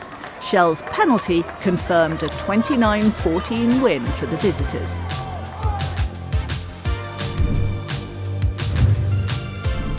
I'm delighted to say that I've made my way back down pitch side, and I'm joined by Eloise. Eloise, you've been part of the Empower Her project here at Saracens. You've helped me out with a lot of match days as well, I think it's fair to say. Yeah. Tell us a little bit about what you've been doing with the club. So the Empower Her course I started in September 2021 and I loved it so much, and so I joined again this year. So I've been doing some media match day obviously with you and some photography as well, because I want to be a sports photographer, so yeah, that's been really great opportunities with you as well. So, yeah. And I know you were able to do that work experience in the summer as well. Yeah. That Empower Her programme, how did that come about? How were you able to find out about it? It was so funny. I was just sat with my mum. My family have been a fan of the club for years. My dad's been a fan since he was younger, and my mum said, "Oh, there's just this Empower Her course, why don't you apply?" And I said, "Oh yeah, sure, I probably won't get it, it's fine, I'll see." And then a few weeks later I got an email and I was on it and I was thrilled. So yeah, I went to the first session and it was amazing. And you've enjoyed it all so far? Yeah, oh my gosh, I love it. I will not stop talking about it to everyone. Genuinely, I love it so much. And just a final question, you said you've come down, you want to do photography eventually. The Women's League, all of these opportunities, all of these matches, for you, seeing all of these players like the ones behind us on the field, how inspiring is that? Genuinely, it's such a cool opportunity to see all these women so high up in sport, and especially knowing that I can take these steps. I think it's quite daunting from outside, thinking, oh, I don't know if I'm going to be able to do this for a living, but seeing all these people here and just talking to everyone's so friendly, it's really inspiring to see, yeah. Brilliant. Well, Eloise, it's been a pleasure to have you with me so far this season. It's been a pleasure to have you with me for this couple of minutes at half-time as well. If you want to find out more about the Empower Her programme here at Saracens, then search Empower Her on Google or head to the website, and you never know, you could be in Eloise's shoes in a couple of years' time as well.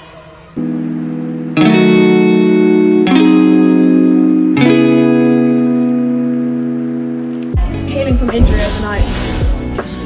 I bet you never heard that one before. I find like refueling just really annoying, you know, like, so I'd just be like super hydrated all the time, super full, I wouldn't have to think about any meal prep, so yeah, that's why. Super girl, super hydrated girl. Might not be a shapeshifter, no doubt. I'd love to swim in the sea like an orca. I'd love to be a kitchen sponge, see what it's like to be that useful for once, you know? I'd love to be able to like feel full, you know, like I feel like I just... I'm never full, I just eat all the time, and I'm just, I don't know if that's a superpower, if that's just part of life. Time travel, forward and back, having my superpower. Read people's minds. Yeah, nosy. I would have teleportation because I'm always late, so I'll never be late again. You can do whatever you like with teleportation, and I'm always friggin' late, so. I would be invisible, so I can go around flicking everyone's ears. My superpower would be to have X-ray vision, so that I could see what's on the other side of a blackjack table. Winner, winner.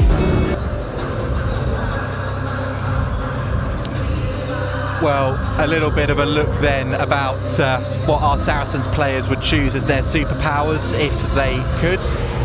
Ella, you said there about healing from injury. How is the injury healing going? Yeah, it's coming along slowly but surely. Hoping to be back in the running fairly soon. Just working on strengthening it at the minute and getting through. Well, we can see there Leicester Tigers have made their way back out onto the field a little bit earlier than I think people were expecting, but Saracens are about to make their way back out onto the field, and as they do that and the crowd gets off their feet, Flo, let's have a little bit of a talk about the final venue. It's been announced yesterday, Sandy Park, Exeter, 22nd of June. There's worse places to go in terms of the sun, isn't there? But a really good venue. They've got on a great show, and it will be a great occasion.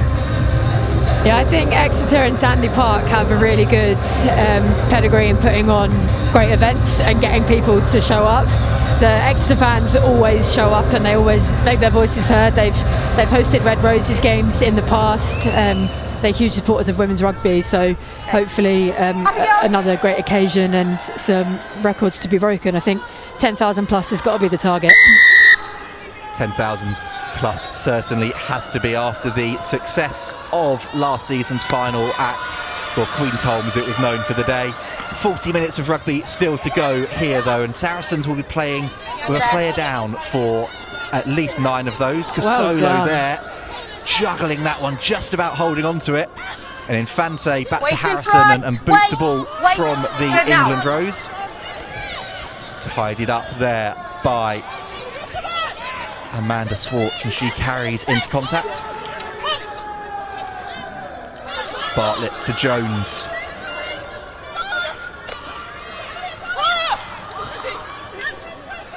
It's well picked up by Nye there at the back. Cassie Jacobs with some kept in brilliantly Michael there, Jordan and skills Leicester there. Bursting free, Zoe Harrison has to make the tackle, and big carry from Bartlett, but into the referee, and we have to stop the game, and Leicester are going to be so disappointed with that. They've got the scrum, but Bartlett saw the try line and then suddenly saw that big splodge of yellow in front of her, and the referee just accidentally getting in the way. But look at this from Leicester here. It was brilliant work down that short side. Well, that's great effort to keep that in. Cassie Jacobs on the wing there, showing some creativity. You're right, Tash. Yeah, I don't think any of the Sarries players expected her to keep that in, because they all clocked off a little bit. But great critical tackle from Zoe Harrison. She's always good at that. You can rely on her to make that last man tackle. She's gone well today, Cassie Jacobs. Obviously wants to prove a point against her former employers as well. But whilst we've got a little bit of a time off here, just have a look at that again. It was a lovely inside ball, and Swartz was away, and Harrison had to make that tackle. Closing the space. And Leicester were coming in waves, and Bartlett just picked the wrong place. But you have to say, pretty decent rap from the referee. I think maybe shoulder was a little bit high, but not a bad effort overall. She wouldn't give it. Good. Little bit of a stoppage here then, just for a bit of treatment for a Leicester Tigers player. We'll be back underway with a 5-metre scrum for Leicester Tigers. Amy Cocaine just doing some stretching there, I'm in the tackle, unfortunately. We are now getting ready to get back underway. And the referee herself there just saying, time is on. Yeah, sorry about getting into that 5-metre channel. But we're back underway, time is on, and a dangerous position for Leicester Tigers here. Crouch!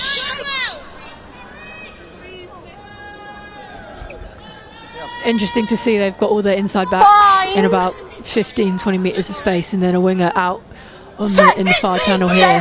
Crossfield option is on, and we know that they can do it, so it'll be tough to defend.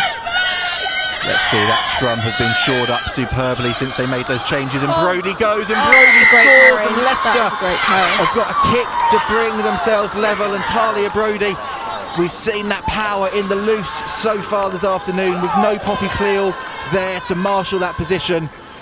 The opposition number 8 has struck, has enjoyed that one, and has pulled her side right back into it.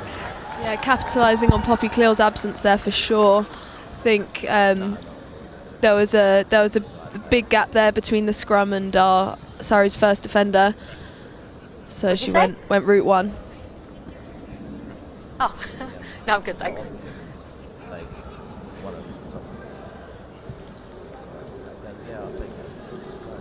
Rebecca, if 10's Difficult coming off, conversion, did you check who captain but is for Leicester now? a change we can hear coming up for Leicester Tigers as well. It's Natasha Jones that is coming off, and Sarah Nicholas that will be coming on. That one has been missed by Meg Jones, so it's a 2-point game. Saracens just in the lead, but Leicester the perfect start to the half. And well, we can have a look here. Ella, pure power from the number 8.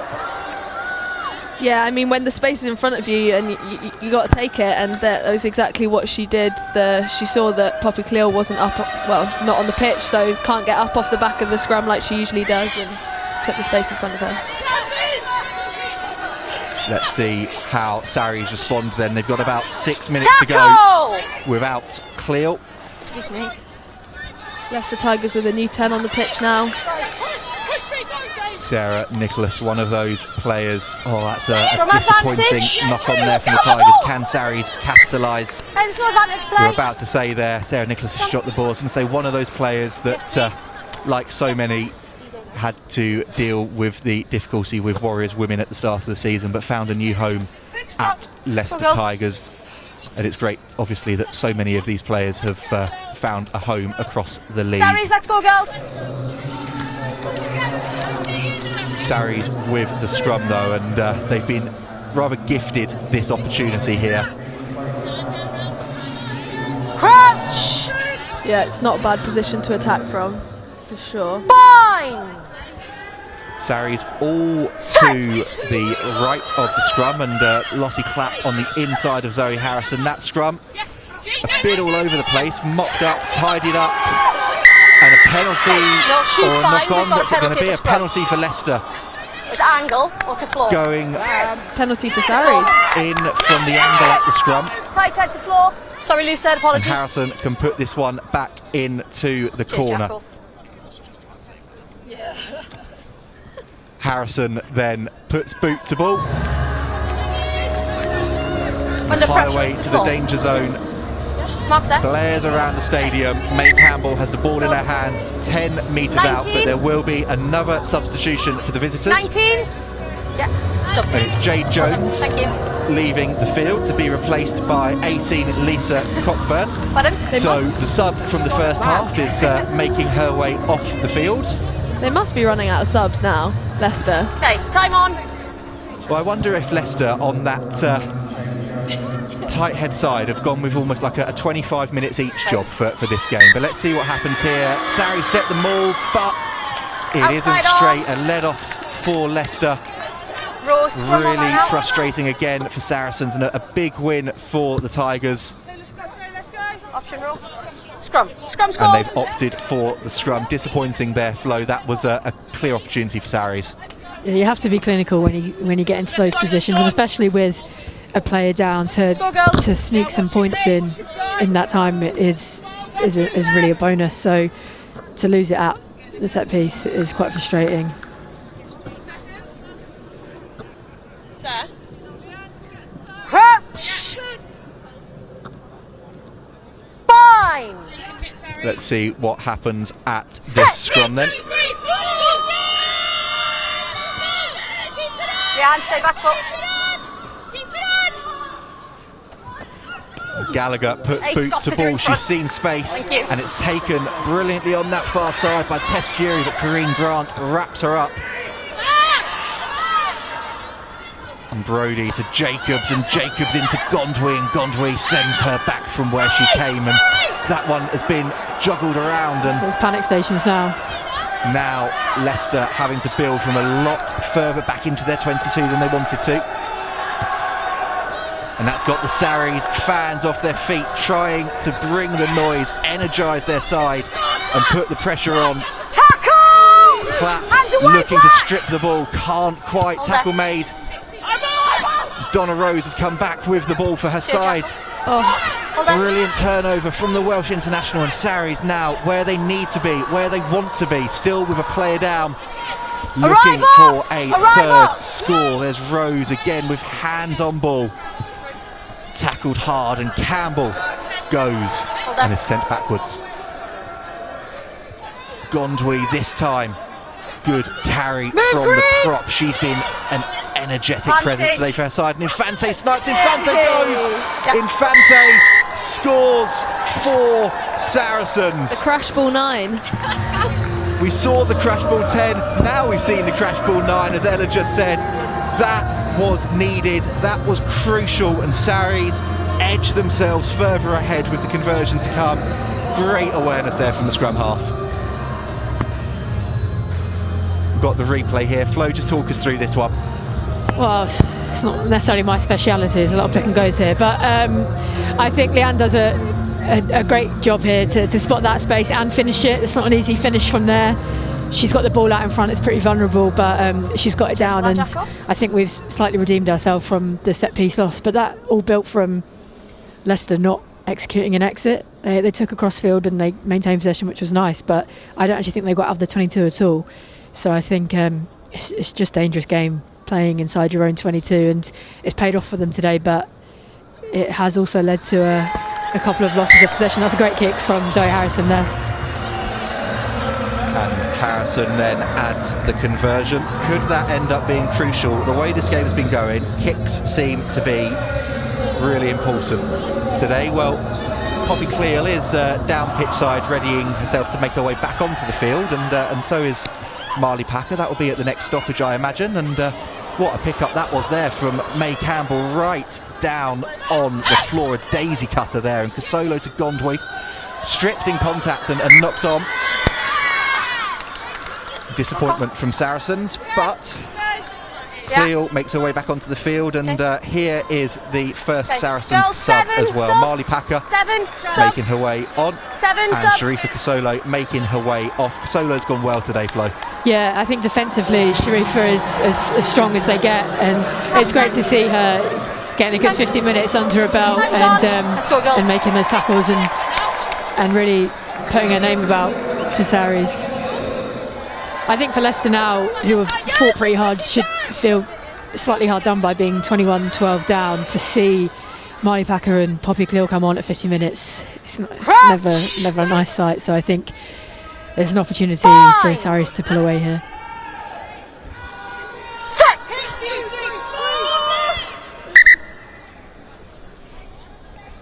Girls, we've got movement from both sides, and it's just 4 on the mark. Same scrum. Well, height. The front rows move about a bit, go to the floor, and we'll have another go. I know it's none of us up here are our area of expertise, but Ella, I'm going to throw you under the bus a little bit. You're closest to the action between the three of us when you're playing the game. As a scrum half, how frustrating is it seeing everything set up, ready to go, and then everyone just flop? Yeah, I mean, it's frustrating, but it can't be as frustrating as it is for the front row. Yeah, I'm a play to the ref gal, and I can't say I know massively what's going on there in the front row, but if the ref blows a whistle, we reset. Some pressure, don't over lean. Let's go. And it is going to end up being a reset here, and the referee saying to both front rows that they need to get the pressure on. Nice girls. Nice Tigers. Crouch! You can already hear Marley Packer's voice in the background there. Fine! Nice, Lisa. A free kick in the end is the outcome for the Tigers, and they've taken it quickly, and Brodie spins it, flings it, and Nye taken to ground. Packer tries to get her hands on the ball, but in the end McBreen comes away, and Leicester continuing to build, and Meg Jones, Sydney Gregson pulls her to ground. That was the matchup that we were talking about ahead of this one. Both have been a little bit quiet so far, but growing into the game, and that one doesn't quite click for the Tigers. A combination of forward and into touch, but again, really good invention from the visitors this afternoon. Knock on scrum. Yeah, another piece of magic where they could have made something from nothing. Unlucky there, just went forward, but that's where they've been really great so far this game, getting those offloads away and putting people in space.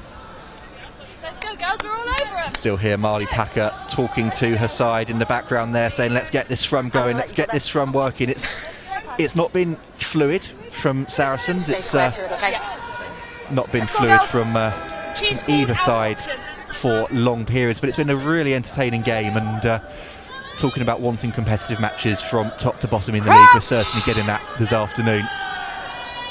Fine. Set. Infante gets the ball in. Leicester starting to get a bit of a nudge on, but she gets it away to Bridger, and Bridger to Gregson. Knock on And that ball advantage. spun forward, and it's come back into the kick hands pass. of Tut. Advantage An over. inadvertent kick pass, but great skill. Excuse me. And another kick, and the chase is on, and it's going to be won again by the touchline, because Claire Gallagher was racing through there, thought she could have been in for her 4th try of the season. Pressure very much Leicester, on the Saracens throw again here, and Leicester, Sarries might have scored that 3rd try, but they're not going away without a fight, and this was brilliant play again. I think you would bet your house on Sydney Gregson making a line break from there. We've seen her do it all season, so she's unlucky to mishandle that one, and then some invention off the bat from Meg Jones with the volley kick pass. We love to see now, it. Amy. And now Leicester attacking. Okay, 6 is trapped her in, so she can't move. Or back down into the Sarries 22. 7 out.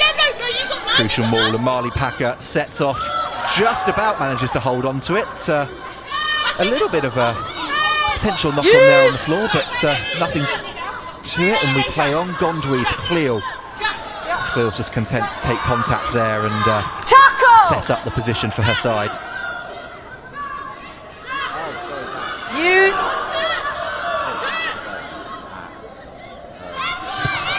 Infante clears, but only as far as Tut, and Tut sets off.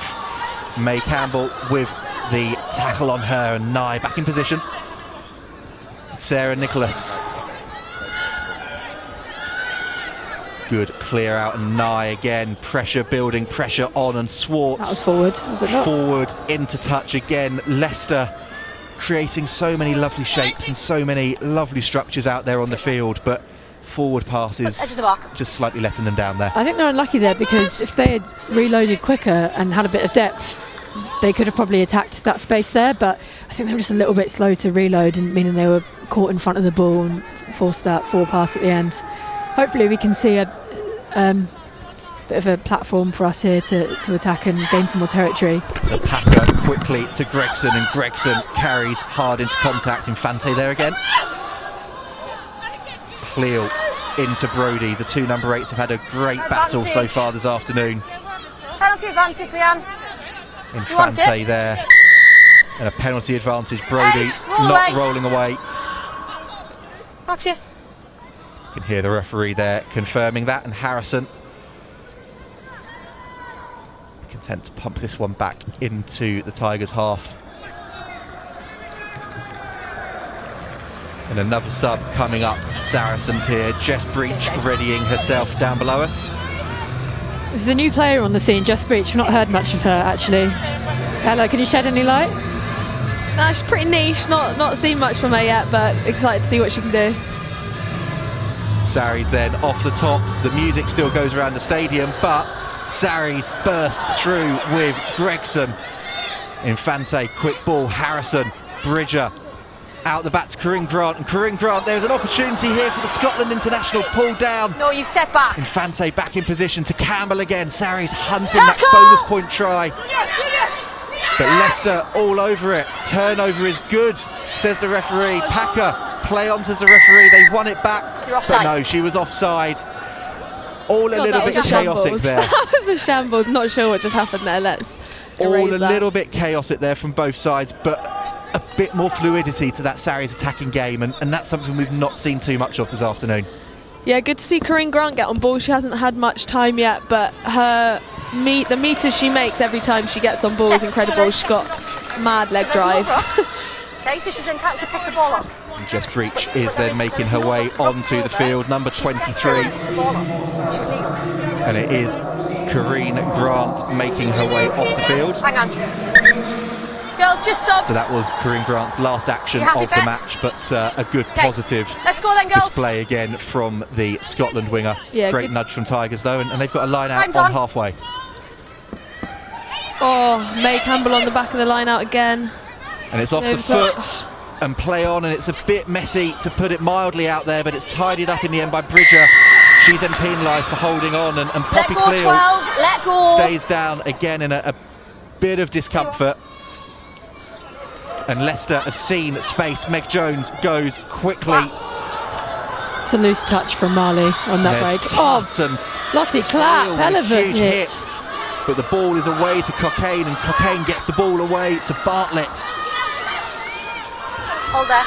And now Leicester are looking dangerous. Now Leicester are looking busy, but Lucy Nye wrapped up perfectly by Georgia Evans. And Brodie shopped by Marley Packer. Saracens putting everything into this defensive shift here as the Tigers look to go through Gallagher. She's took the ball, Claire Gallagher, pulled down by Harrison, the Canadian international, adding some flair to her side. There's Richardson now. Cleall, Gregson hunting for it. And a penalty coming for Leicester. 13. The speed of ball Leicester get when they're on top is brilliant. Lucy Nye is at the base and she's shifting it as quick as you like, and I think that is allowing them, when they make a gain line threat, to just keep going and keep the foot on the throat, and it's making it really hard for Sarries to realign. Sarries on the line. This feels like a crucial moment in the match. Nearly an hour of the game gone. Sarries 9 points to the good, but Leicester 5 metres out from the line. We saw what they did in the first half. They score here, then this game is there for the taking for both teams. First part of the job is done, and now they look to set them all. 8, don't change! Don't change! Poppy Cleall trying to get herself in there. Tigers though are going. Tigers inching ever closer to the line. Leicester Tigers, are they down? Yes, they are. The visitors go over for their third. It's Leah Bartlett, it looks like, who has gone over for the score, and they're right back in this again. This game is ebbing, flowing, and Tigers flow. They're just refusing to go away. Yeah, I think they are making the most of their attacking opportunities. They're making line breaks and they're making their set piece count. When they get there, they're keeping the ball, and they're getting over the line. If Meg could convert this, which I back her, to be honest, then this is going to be a tight game, and it will be an exciting last 20 minutes. Got my maths right there, Ella.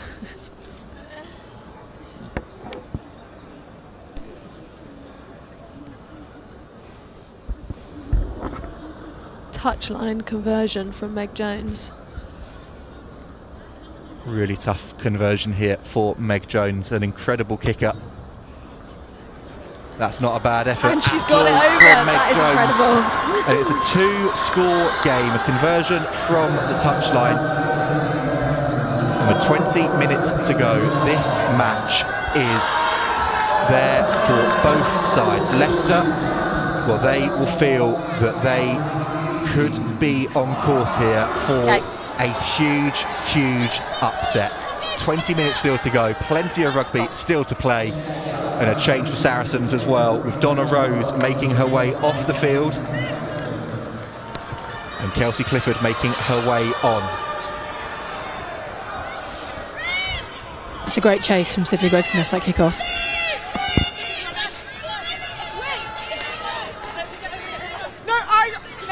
Inside, always inside, wait in front. And an opportunity here. Harrison spins the ball.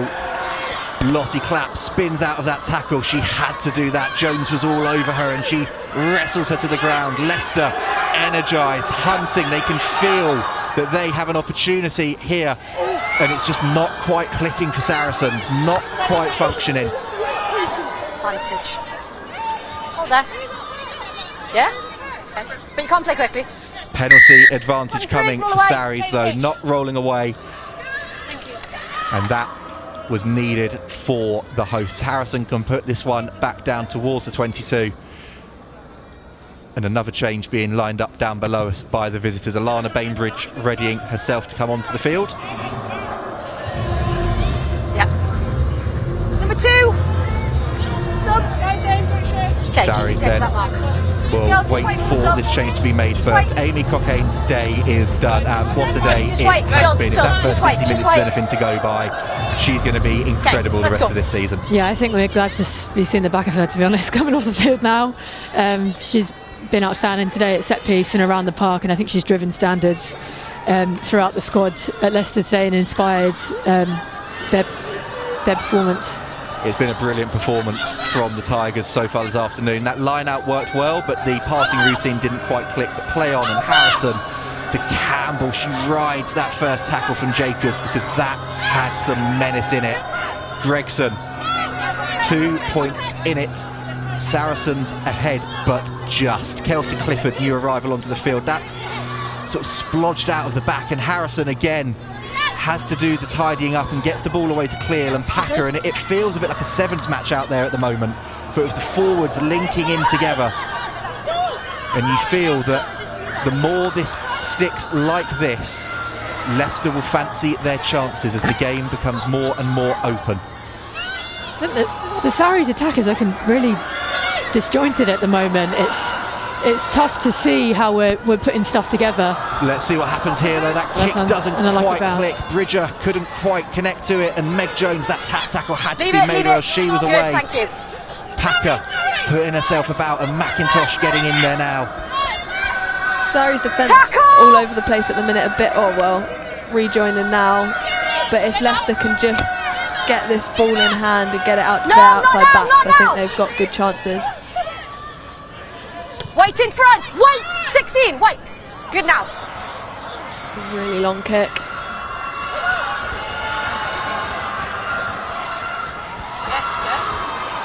Jess Breach then runs that into contact. Richardson tries to roll away, and McIntosh just wasn't expecting it. Referee said it's gone backwards though. A huge let off for Saracens, and Infante no choice but to put boot to ball. It's a good nudge by the scrum half, putting pressure on Nicholas. Always inside. And considering how disjointed that was, that's not the worst outcome in the world for the hosts there, Ella. Yeah, great decision by Leanne Infante there to put boot to ball. We were a bit all over the place, and I think we needed to reset, and actually it got real good bounce on it, got some good distance, could have almost gone into touch and been a great reset. Black 5 as well, girls 5. A change or two below us as well. We'll do the Saracens one first. It's Emma Taylor making her way onto the field for Louise McMillan.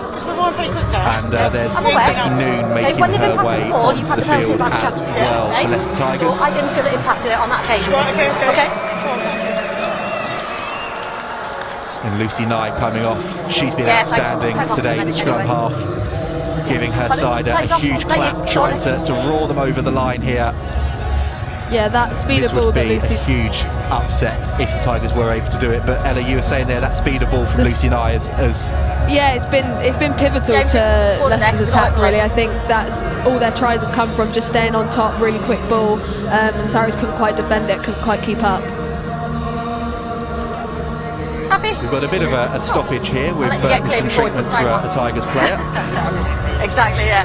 And another sub for Sarries being lined up below us as well for a couple of minutes' time. But we'll get back underway now with the line out. And that one is taken by McIntosh and Infante. Harrison, Bridger, back to Harrison, back to Jess Breach. Great to ball. Clapp. This is better from Saracens, and Clapp carries into contact. She's up to the 22 now, the co-captain, and there's Kelsey Clifford on the charge. Infante has seen space, and there's Gregson into Jones, alive to the danger. Saracens need a score. Leicester need to hold out. Infante. Penalty though, Leicester. And Infante has taken it quickly, playing on, and Sydney Gregson dumped backwards by Meg Jones. Hit. She's knocked it on into the Leicester player. The ball forward on the ground. Okay, I have a knock on. Let's just listen here. Because if it was not 10, he would tell me, okay? Okay, knock on, scrum. Let's go. So a knock-on has been the call. Apologies there if you heard some language from the players.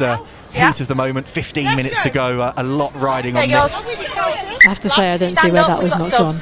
Black 2 great and hit. Knocked on into the tackler was what the referee said, but 2 subs for Sarries, and it's Bryony Field and Beth Blacklock coming on for May Campbell and Sydney Gregson. So Sarries have got a chance here to put the pressure on at the scrum, and Bryony Field a chance to put her foot down here first time onto the field. Time's on. Let's go, Tigers.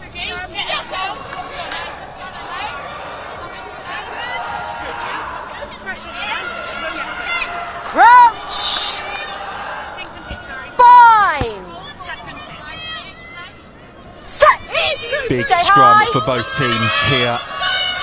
And Saracens look to get that march on, and it's come back on their side, and Poppy Cleall to Infante to clap. Bonus point. Back ahead by over a score. Saracens doing what they need to do, taking charge of this contest.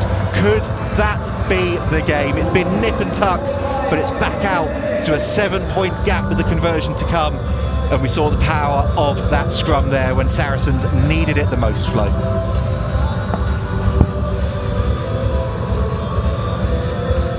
Well, I think it's no surprise to see Amy Cocaine leaving the field and then Saracens scrum dominating. I think we were a little bit unlucky with that knock-on call, so to win the ball back and to get the try is nothing short of what we deserve here. Easiest one that Lottie will score all year. Another touchline conversion. Let's see what you got, Zoe.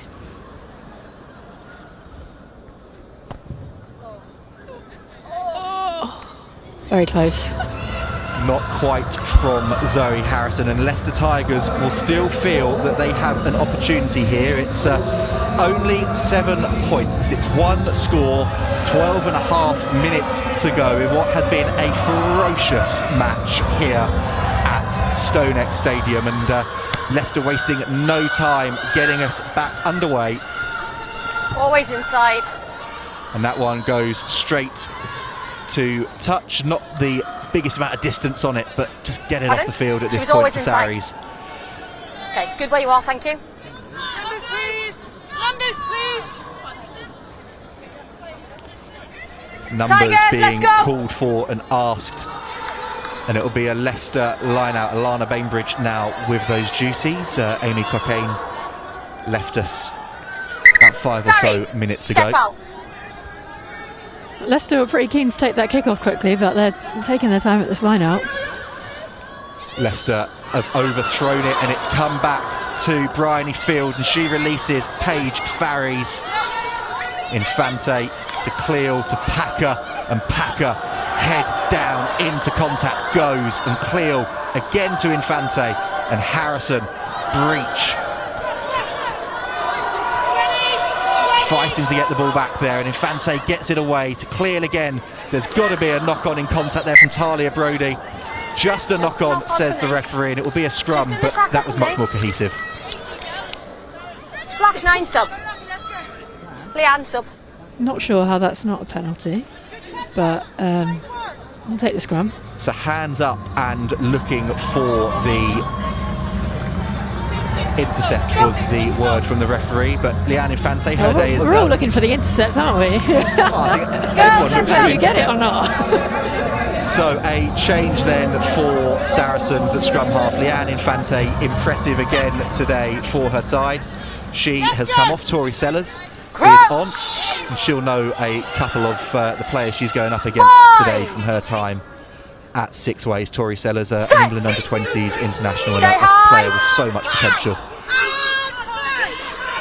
And Sarries are getting the drive on now at this scrum. Getting the drive on, doing what they need, getting that penalty advantage, and there's Cleall. Sellers, first touch for her to Harrison, and she releases Blacklock on the charge. It's a big carry from Beth Blacklock there. Big carry, and Sarries looking to try and sew this one up. It's been an incredible contest. There's not long left in this game.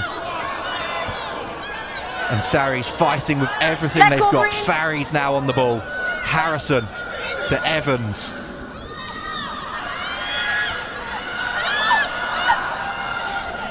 Bridger to Harrison again, and Harrison gets the ball away to McIntosh and Bridger, and this is so much better from Saracens, and Bridger frees the hands, but the ball doesn't quite connect. No advantage. We're playing advantage though for the offside, and we'll come back. Thanks, mate. Sarries, you would imagine Flo will pump this one into the corner and just take their time. I think there were lots of great moments in there, starting with the scrum. Poppy keeping that in at the back there, using her knowledge and experience to try and keep it in and see if we win the penalty, and then choosing when to go. Great carry from Beth Blacklock, getting us over the gain line, and then different players stepping up. Jess Breach coming in at 10, pulling it back. Zoe popping up at 13, and I think this is when we're starting to gel. People getting us on the front foot and just making clinical decisions and smart decisions at the right time. And that is pretty much as close to on the money as you can go from Zoe Harrison. And that line out from Bryony Field worked perfectly to Fee McIntosh, and Sarries look to motor forward, look to push forward, looking for the try that will surely take this game away from an inspired Leicester Tigers side. Lottie Clapp adding her weight there to that drive. And they are there. That is the score. It's Bryony Field. It almost just opened up for her in the end, and Saracens take themselves 2 scores clear. Is that the game at long last? They kept it tight, they did what they needed, and Ella, they were clinical when it mattered most. Yeah, absolutely, and as I said, Lottie Clapp had no weight there. You know when you see that you're looking to just drive, you're not looking to get it out. Yeah. We're going over. Those extra 65 kilos makes all the difference, really, doesn't it? Every little helps. I'm not sure about Bryony Field's try song. It's a nice bit of Queen. It's an interesting choice though. But let's have a look at this replay. It's cool. But let's have a look. Yeah, as we saw, it just peeled away, and in the end, it opened up for the replacement hooker to dive over for her side. Harrison adds the conversion. Yeah, 33-19 here to Saracens, and another change for Leicester Tigers. It's Amy Ralph making her way onto the field. You can see here this angle from the ball. Yeah, when you're ready. It broke away in the end and released for Field to go over. Sarries have made a change whilst all of that was going on as well. Carmen Tremeling is on for Akina Gondwy.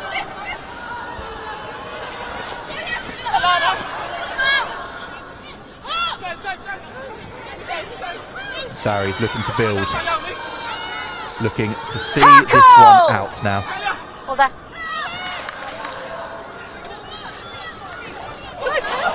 And that was lovely, and that's really nice from Tremeling, her first touch of the ball, picking up that one there. And Harrison has seen space, has gone to the boot again, and it's bounced up and it's worked, and Georgia Evans is going, and Saracens are starting to accelerate, starting to pull away now, and Sellers. And there's Bridger to Breach, and Jess Breach, inside ball, Lossie Clapp again. 5 metres out here, the hosts. Sellers goes down the blind side, Jess Breach again using that strength, and they're inches away now. Clever from Breach. That is stunning from the replacement fullback. Not sure how she's done that. Superb from Jess Breach. She's used her strength. She saw the space in front of her, had the presence of mind to release the ball on the floor, get back up, and then spin and ground. Saracens, that surely is the game for them. They've moved clear now, but look at this replay. This was the Saracens that we've wanted to see all afternoon, Ella. Yeah, Kelsey Clifford there with a little inside dummy, and then the tip to her outside player. That's incredible there. And then everyone getting their hands on ball. I think we've seen all 15 players get a touch in here.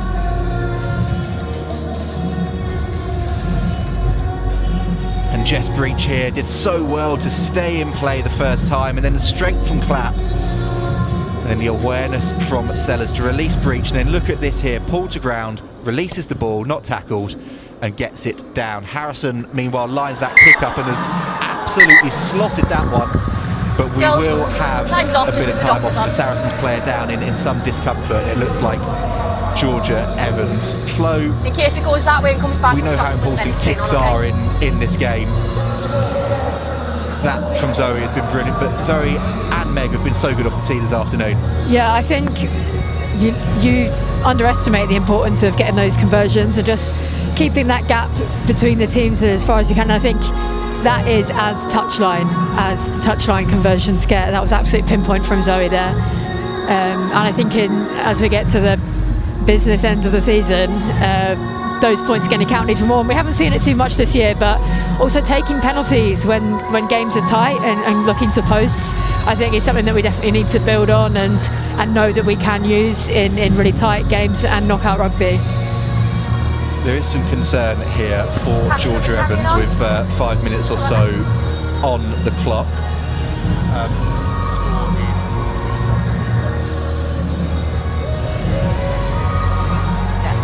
Ella, Georgia's back on her feet. Looks to be back in the swing of things, and we can see Akila Gonwe, May Campbell, Donna Rose there briefly on screen. That front row has been so important today for Saracens. Yeah, so important. The scrum has been a real platform for us. You've seen some great attacking phases off that, and Miley Pack with a great take. Wait. Wanda now with a bit of momentum. Saris are looking to play. Saris are now looking to play, and I'm going to put you on the spot a little bit, Ella. At the next stoppage in play, I'm going to want you to do a big build-up. I want you to tell me some of the players that have impressed you from both teams, and then who your player of the match will be. But Saracens, for the moment, accelerating through field. Wait, 21. Good, thank you. And that's bouncing and bobbling, and it's eventually come back into Saracens' hands, and Sellers, the Bridger, it's a little bit congested in the middle there. That was a big head shot, and the referee has just stopped play. Stop for this collision to check the two players, girls. Rightly stopping play there. Thank you. Just to check just the collision, the way they fell on. Both players are but we have got a knock on here healthy, anyway, which they seem to be. Ella, Jacko, have you got any more than that? We've done the build-up. You've had a little bit of a time to speak with Flo there. Not enough impressed time. you first of all from that Leicester side today? From the Leicester side, I mean the back three as a whole have been incredible today. I think from the very get-go of the game, they were asking questions of the Sarries defence, and we've seen them make some seriously exciting line breaks. To be honest, the entire back line of the Leicester team have really put this Leicester team on the front foot today. As I said before, Lucy Nye was really pivotal in keeping that quick ball going and keeping their momentum to get some really good tries on the board. Just over there for I think from Sarries, we mentioned Sharifa Kasola a lot. Her impact on a team, kind of the energy that she brings in defence, and her big carries in attack. You see her with her high knees making line breaks. But I think in my discussion with Flo, I think we've set on Zoe Harrison has led this team around the park, has been pretty critical in defence. She's made a few last-ditch tackles and saved some pretty close try-scoring opportunities for Leicester. And then her boot off the tee, kick into touch has just been incredible today. Zoe Harrison then is your player of the match today here at StoneX Stadium. The fly half in for just her second start of the season. No change for the Tigers whilst all that's going on as well. Morgan Richardson back onto the field for Kata Jacobs, and we'll be speaking with Zoe at full time when myself and Flo make our way down pitch side. But time still on here, 4 minutes still to go. And let's see what Saracens do. Can they add another bit more to this scoreline? Add a bit of gloss, I think it would be fair to say, if they do manage to get another score. I'm not entirely sure that the scoreline necessarily reflects the game. Leicester have really pushed Sarries here. So I don't think they'll be very happy with a scoreline of 20 plus points, and they do deserve to get something out of this. But that is the sign of a good team, that Sarries can keep that space between the sides and just pull away when we need to. And I think the depth in the Sarries team allows that to happen, that we're bringing on talent like Marley Packer at 50 minutes, just kind of shows where we're at as a squad, to be able to have those rotations and to have that depth and to ride out these games and still come away with big wins. I suppose that's some of it for Leicester as well. We saw them push Gloucester to, well into the red. 4-try bonus point against Exeter on their first ever outing in this league. The more they play, the more they connect, the more cohesive they become. These last 10 minutes won't happen as frequently, and we'll have like what we had for the first line. 10 minutes. But that is brilliant from Beth Blacklock. Superb scything run there, and Saracens are on the run again. Emma Taylor slowed down there. First player. And Leicester have come away with the ball, a turnover by Meg Jones. If Tigers had managed to steal this result for themselves, she surely would have been in contention for player of the match. But Leicester, there is still something for them to fight for here. A fourth try and an opportunity to leave StoneX Stadium with a bonus point would be so important for them. But Field and Gallagher there, both staying down after a little bit of a collision, but Jess Breach has set off away from them, and there's Paige Farries spotting the space, going. Go on, Paige. Farries scoring, no doubt about that one. And the Canadian, she hasn't had much space so far this afternoon, but she showed what she could do there, and that was just Paige Farries at her very, very best. She's been an incredible signing for us. I think we've, as sad as the Worcester story is, I think we've made some serious gain off that. The likes of Paige Farries and Tori Sellers brought some really great talent into the squad, and Paige just showing there what she could do. Once she's in space and she lets go, she is absolutely rapid. And a really good personality to have around the group, Ella. So many people I've spoken to have said, we'll say a slightly kooky personality, but adds so much to the group. Yeah, definitely adds loads. She's great crack to have around in the changing room. Harrison then lining this one up. She has been spectacular off the tee today, and we're into the final minute of the game. Will she use up the whole clock? Nope, there will still be time for the restart, but she has slotted that one. It's 47-19. Saracens have pulled away here, but Leicester do not deserve to be on the end of this scoreline. They have been incredible throughout, and there is still the opportunity for them to come back and try and score a final try and take a 4-try bonus point away from StoneX, I should say, which they deserve for their performance this afternoon. But that one hasn't gone to plan from the kickoff, and Sarries will finish with a scrum on halfway in this final play here. This is a free play opportunity, I think. Last play, scrum on the halfway in the middle of the pitch. Let's see what we've got. So you wouldn't go for a 50-22 here, Flo? Always a 50-22. Honestly, they should give you points for it. It's a thing of beauty. It is a thing of beauty, but if Saracens want to add to their tally this afternoon, they will need to keep ball in hand here. Five. Set.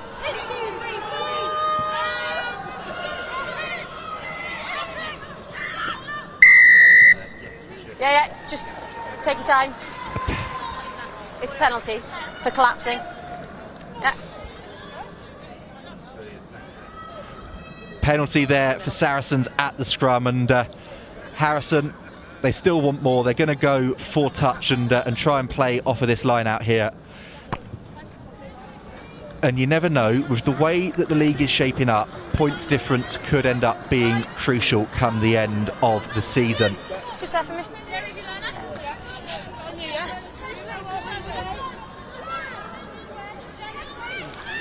That one hasn't worked though, and a disappointing end to the match for Saracens. Leicester still have the option though. Time not on, it has to be a dead ball. Just keep my seat for me. And Leicester will want to try and get that fourth try. They will attack from deep. We've seen that all game long. We will keep seeing that all game on. but that's been overthrown. It's gone to Bryony Field, and now Saracens have a chance to get that final flourish again themselves as Packer goes through. And they're still going, still bursting free, and the ball away to Jess Breach. They're into the 22 now, and there's Sellers, Cleall, Packer. She's not had a chance to score today, Marley Packer, but that Packer Cleall link up, beautiful, and Cleall gets the ball away again to Packer. They're ricocheting off defenders, and they're metres away from the line. Don't play Sarries, the line. will they score here? Sellers to Cleall. Cleall goes, I want it.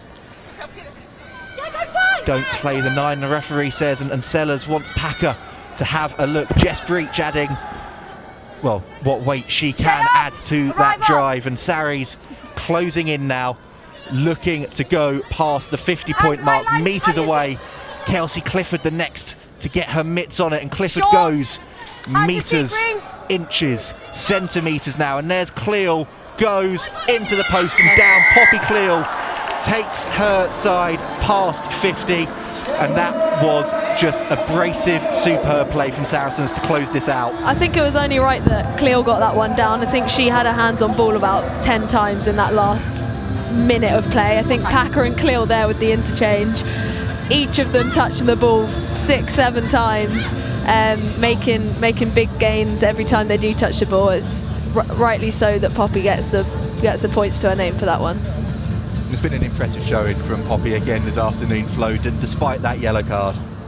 Yeah, I think, can we change a man of the match decision? I don't think you're allowed to give man of the match to someone who gets a yellow card. What, a yellow card for being high tackled though? It's a bit different. And that is the final whistle here. It's 54-19, conversion added by Zoe Harrison. And we'll go through some of the best bits of the action in a moment for you, but there's the Sarries players congratulating themselves. A job well done, but hard going, hard work. And Flo, how impressive was that Leicester performance? I think for 60 minutes they pushed us pretty close, and I don't think there's any team in this league you can underestimate, and Leicester really proved that today, that they brought so much to the table. They were exciting to watch. They attacked from everywhere, and hopefully they can build on that and get a couple more wins under their belts until the end of the season. Ella, what impressed you about that Tigers performance? Oh, well, to echo Flo really, I think it's incredible to see all teams in the league putting out such great performances week in, week out. I think 2-3 seasons ago we wouldn't have seen games that close between a top 4 and a bottom 4 team. I think it's a shame the scoreline, it doesn't do it justice at all. I think Tigers will feel very hard done by with that, but that's kind of the Saracens way. I think as someone who's played against Saracens before, you kind of know that they always find a way, and that's kind of their superpower. I think that no matter how tough the game goes, they're always going to find a way. We can see there the Saracens players, a few smiles, but let's have a look at some of the highlights here and some of the second half tries coming up for you now.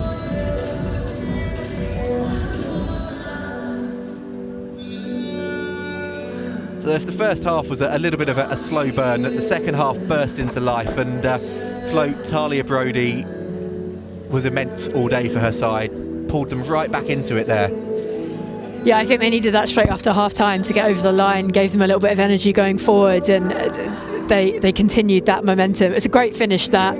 To tackle a metre or so short, you could easily just put that back, reset and create a platform, but to score from there off one phase is a great effort. But then Saracens needed a response, and in the end they found it with Leanne Infante sniping around.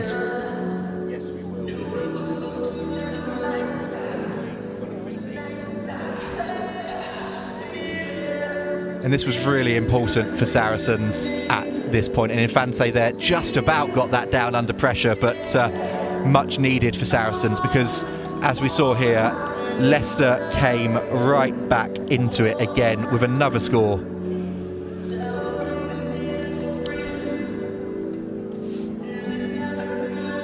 Yeah, I think Leicester's set piece was excellent today, and it kept them in the game to an extent. And to be able to build and score tries from it, as they have done here, it is so important. And at this point, with that superb touchline conversion from Meg Jones, there was just 2 points in it. But Saracens, in that final 20 minutes, pulled away, and well, they ended up doing what they needed to do in terms of turning the ball over, getting that try from Lottie Clapp, and then they're able to accelerate away at the end. Ella, just talk us through this one here. Great pressure at the scrum, and then see Lottie an easy finish. Yeah, that's kudos to the front row there. Massive effort in that scrum, and then yeah, as Flo said before, easiest try Lottie Clapp has ever scored probably. Clinical hands though as well from Poppy Cleall. That's what she's great at the back of the scrum. Her skill set is incredible, and to just put Leanne into space there, and then Leanne with the final pass. Clapp there with the easy finish.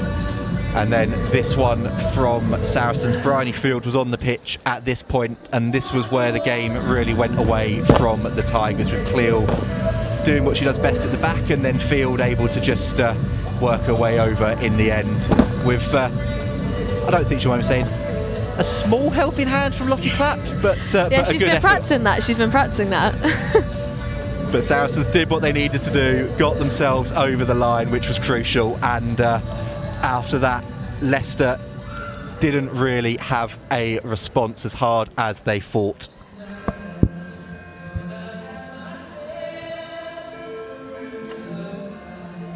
Yeah, great to see Bryony Field get some points to her name here. She's had a great impact on the team. Whenever she comes on, she puts in some really dominant carries, big hits, great hands there from Kelsey Clifford. And this was arguably the try of the day here. Harrison, that little dink through, and then the connection. That touch from Poppy Cleall is unbelievable.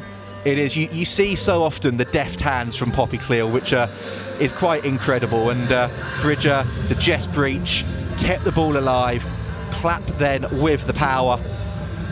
And then Jess Breach with a bit of a powerful display of her own, and some clever awareness of where she needs to go to then wiggle, weave and score. She beat about 4 players there. I say it's only on second or third look that you appreciate just how good a finish that was from Jess Breach under pressure. She has been working real hard in the gym recently, so it's paying off. And then it finished with this. The link-up play again was superb, but Saracens, Paige Farries, doing what she does best, accelerating away, and Ella, once she gets going, she barely looks like she gets out of second gear. Yeah, she's another Jess Breach really. She looks effortless when she runs, and picks up some serious speeds.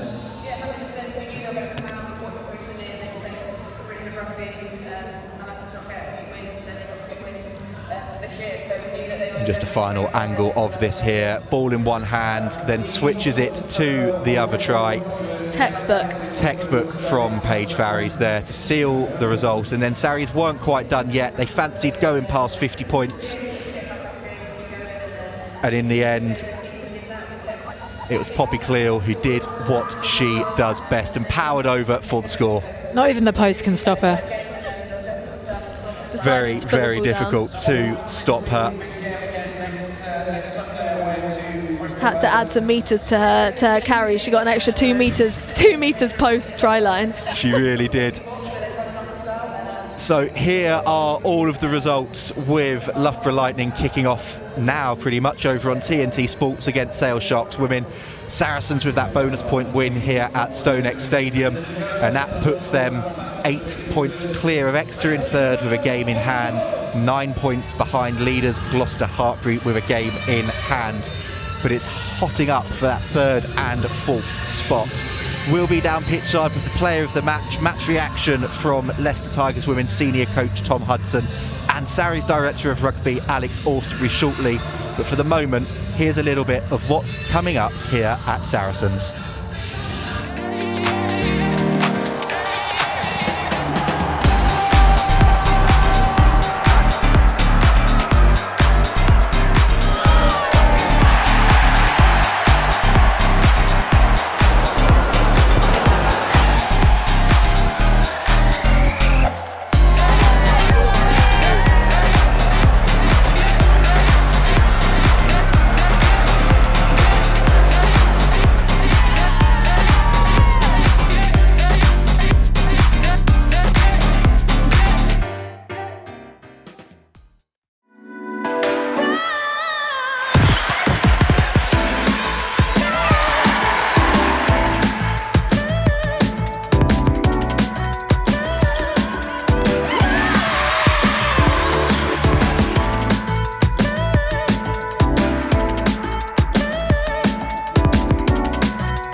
from injury overnight. Bet you never heard that one before. I find like refueling just really annoying. You know, like, so I'd just be like super hydrated all the time, super full. I wouldn't have to think about any meal prep. So yeah, that's why. Super girl, super hydrated girl. Might not be a shapeshifter, no doubt.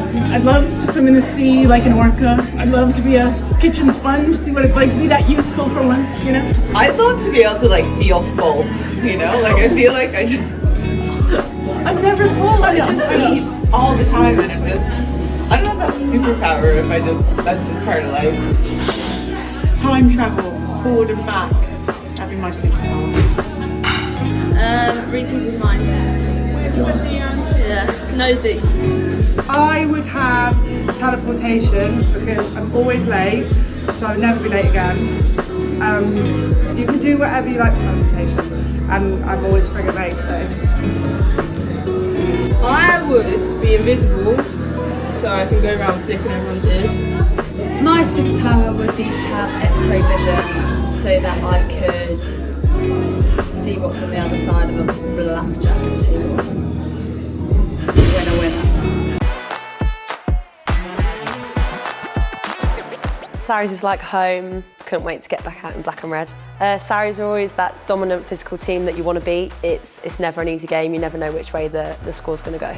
That I'm here because I want to be here and I'm ready to go. I've got a scar on my head where my brother hit me in the head with a golf club.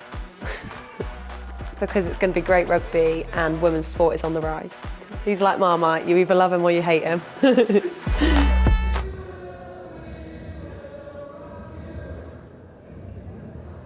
In the end, the scoreline perhaps flattered your side a little bit. Leicester gave you a really, really big scare for 65 minutes today. What was that like out on the pitch? You know, Leicester have really come out firing the second half of the season. I think we maybe didn't take that into consideration. We have watched them. We did know that they were going to do it, but I just don't think the girls were as up for it as they needed to be. Obviously, then we went inside, had a bit of a talking to at half time, and then completely changed how we were playing. But taking it forward, we need to start the way we played in that second half. We saw it then in that second half. You back doing what you enjoy doing best, I suppose, pulling the strings and releasing all of those attacking threats you've got around you. Yeah, I really enjoy having people like Paige on my team, Jess, you know, the runners that really can make stuff happen. So when they were both on the pitch, it becomes a little bit magical, doesn't it? Because you know what they can do. So yeah, I really enjoyed, you know, being back and being able to do that. Talking about being back then, you've had to bide your time, then there's that 3-week layoff with no matches between the duel and this one. For you, getting back out on the field, 80 minutes under your belt, going into Bristol next week and a potential Six Nations as well, how important is that? Massively important. Obviously I did my ACL, it's like a year ago now. It's been a lot of hard work to get to this 80 minutes, but you know, now I'm back and enjoying it, so hopefully, you know, going into Bristol I can maybe play another 80 and then taking that into the Six Nations and just enjoying every match that comes next. Brilliant. Well, Zoe, you were player of the match from Flo Williams and Ella Viervas. A little bit of a fly half and half back union going on there, but congratulations, a great performance from yourself and your side. Thank you very much.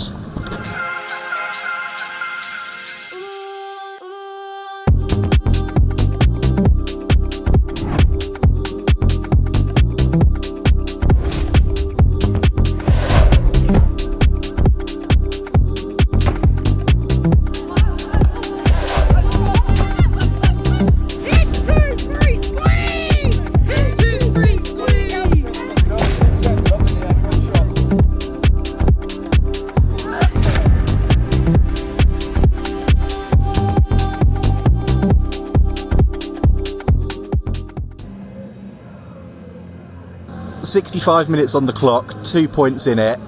Your side were right in that all the way through. How close do you think you came to that upset? Well, we came within 15 minutes of competing the whole 80 minutes, and we're really, really proud of that.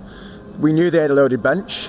We had a few certain tactics that we had with substitutions. I don't know if we got that right, but I do know that for 60-65 minutes, I thought we put a really entertaining game on today. Vicky said pre-match that this season is about development. Today was just about showcasing yourselves, what you can do, being proud of that performance, and that certainly was a performance to be proud of. Yeah, we absolutely thrived on the opportunity of coming to Saracens away and putting on a performance. that was motivation enough, but added motivation is like we thought we let ourselves down the week before against Ealing. So it came at a really nice time. We also knew we could throw everything at it because then we now go into an extended break, and we're extremely proud of what the performance we put with. We were just desperate for a minimum of a point. And say that one more try would have got you the bonus point there, but some really impressive performances. Everyone's talked about your backline this season and how exciting they are to watch, but Talia Brodie at number 8, another superb performance. Yeah, I don't know if it just extends, if it's just the backline that's got an attacking flair. Like we pride ourselves on attack. I think our back row specifically add to that as well. So yeah, I mean Talia's been superb for us the whole time, and yes, our backs are a threat too.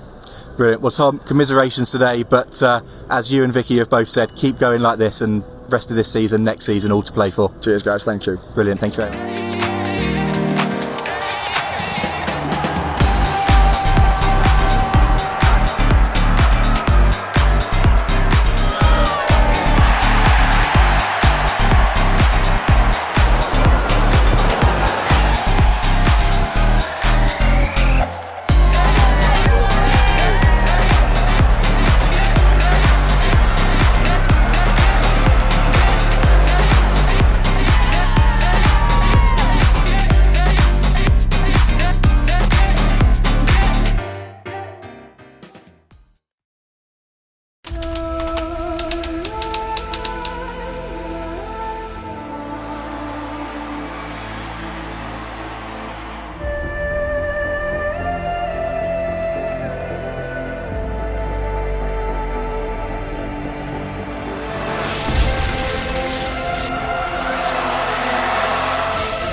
Well, I'm delighted to say that Saracens Director of Rugby, Alex Austerbury, has joined us. Alex, I don't think it's too unfair to say that was tough going out there today for your side. Yeah, absolutely. And we spoke before the game about we were put to the sword a little bit for 20 minutes up at their place, 25 minutes, and today, it was again a notch up from that. It was a very challenging game. They asked questions from all over the pitch.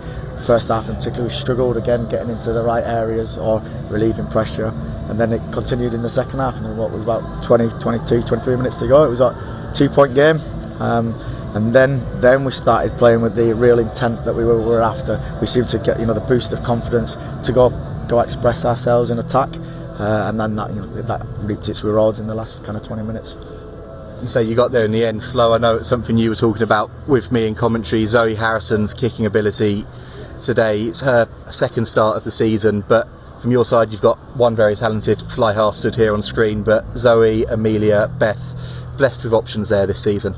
Yeah, absolutely. They're all pushing each other to be better, and it gives me a headache in terms of selection, but that's what you want. You want competition, you want it driving. So as I said, someone who's been out for a while with injury, it's not a guarantee that they're coming back in. You want everyone pushing each other so that we get that competitive environment that drives people to be better and to be their best. And yeah, I don't think we were at our best today by any stretch, but we saw glimpses, and certainly that last 20 minutes we saw the impact that Zoe can have, but also the impact that a lot of the players can have when they're playing with confidence and when we're playing on the front foot.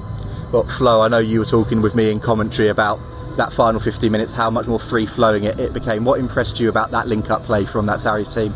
I think the impact of Marley Packer coming on, her link up and the chemistry she has with Poppy on the pitch is unreal, and the way that gives us that front foot ball to be able to play off the back of it, it gives the backs a little bit of freedom and time to express themselves because we're on the front foot. So I think having link ups like that and working together in terms of our KBA, keeping the ball alive, it allows the backs to then keep us on top. And Alex, you said pre-match in your press notes about this weekend being a weekend to display all that's good about the league and wanting it to be close competitive games. I know you said you didn't want this one to be too close and competitive because you might get a few more grey hairs. Have any come up in the last 80 minutes? Yeah, I reckon so, quite a few. Yeah, I mean, the scoreline doesn't really reflect how tight that game was for a long period of time. I think some of our scores towards the end were quite expressive, so it meant the score got bigger. But ultimately, if you've tuned in and watched that, you've watched a very tight affair with two teams going hammer and tongue at each other. And let's say 65 minutes, you didn't know who was winning that game. So yeah, certainly a few more grey hairs, but at least grey hairs with 5 points. Grey hairs with 5 points. But going into Bristol, your final game before that Six Nations break. They're right on Exeter's heels for third at the moment. There's a bit of a gap opened up between the top four and the rest of the league, but that's going to be a really physical test, I imagine. Yeah, absolutely. I mean, we know from the game against Bristol here how challenging they are going to be. Their driving wall has been very effective in the last few games. More than that, we know how well they want to attack. So it's certainly going to be a test. Nothing more than it. I know that they played down some of their chances early on the year and saying teams have written them off. Well, I can guarantee you we weren't one of those teams. You can see their quality, you know what they can do, and it's going to be a really, really tough test away in Bristol next week. Brilliant. Well, Flo, just a final thought from you. We talked about this SuperPWR weekend at the start of the show. Loughborough versus Sales just kicked off as well on TNT. Every single match so far this weekend has been filled with so many moments and so many storylines, and like Alex said, it's what we want for the league. Yeah, 100%. And I think not only have we got to have those storylines off pitch to celebrate, but we need to have great rugby on pitch. And I think today we're very happy to see that it was a tight game for a long period of that. I think nobody wants to see 60-70 nils. We want to see competitive games. So it was great to see Leicester bring it today. I think Loughborough and Sale will be another close one, hopefully. Brilliant. Well, hopefully that will be a close game. You can tune in to that game now on TNT Sports. That kicked off about 10 minutes ago. All that's left for me to say is thank you to Alex for joining me, Flo for joining me, Ella for joining me up in co-commentary, and we hope to see you all again very, very soon for the next live stream here from StoneX Stadium.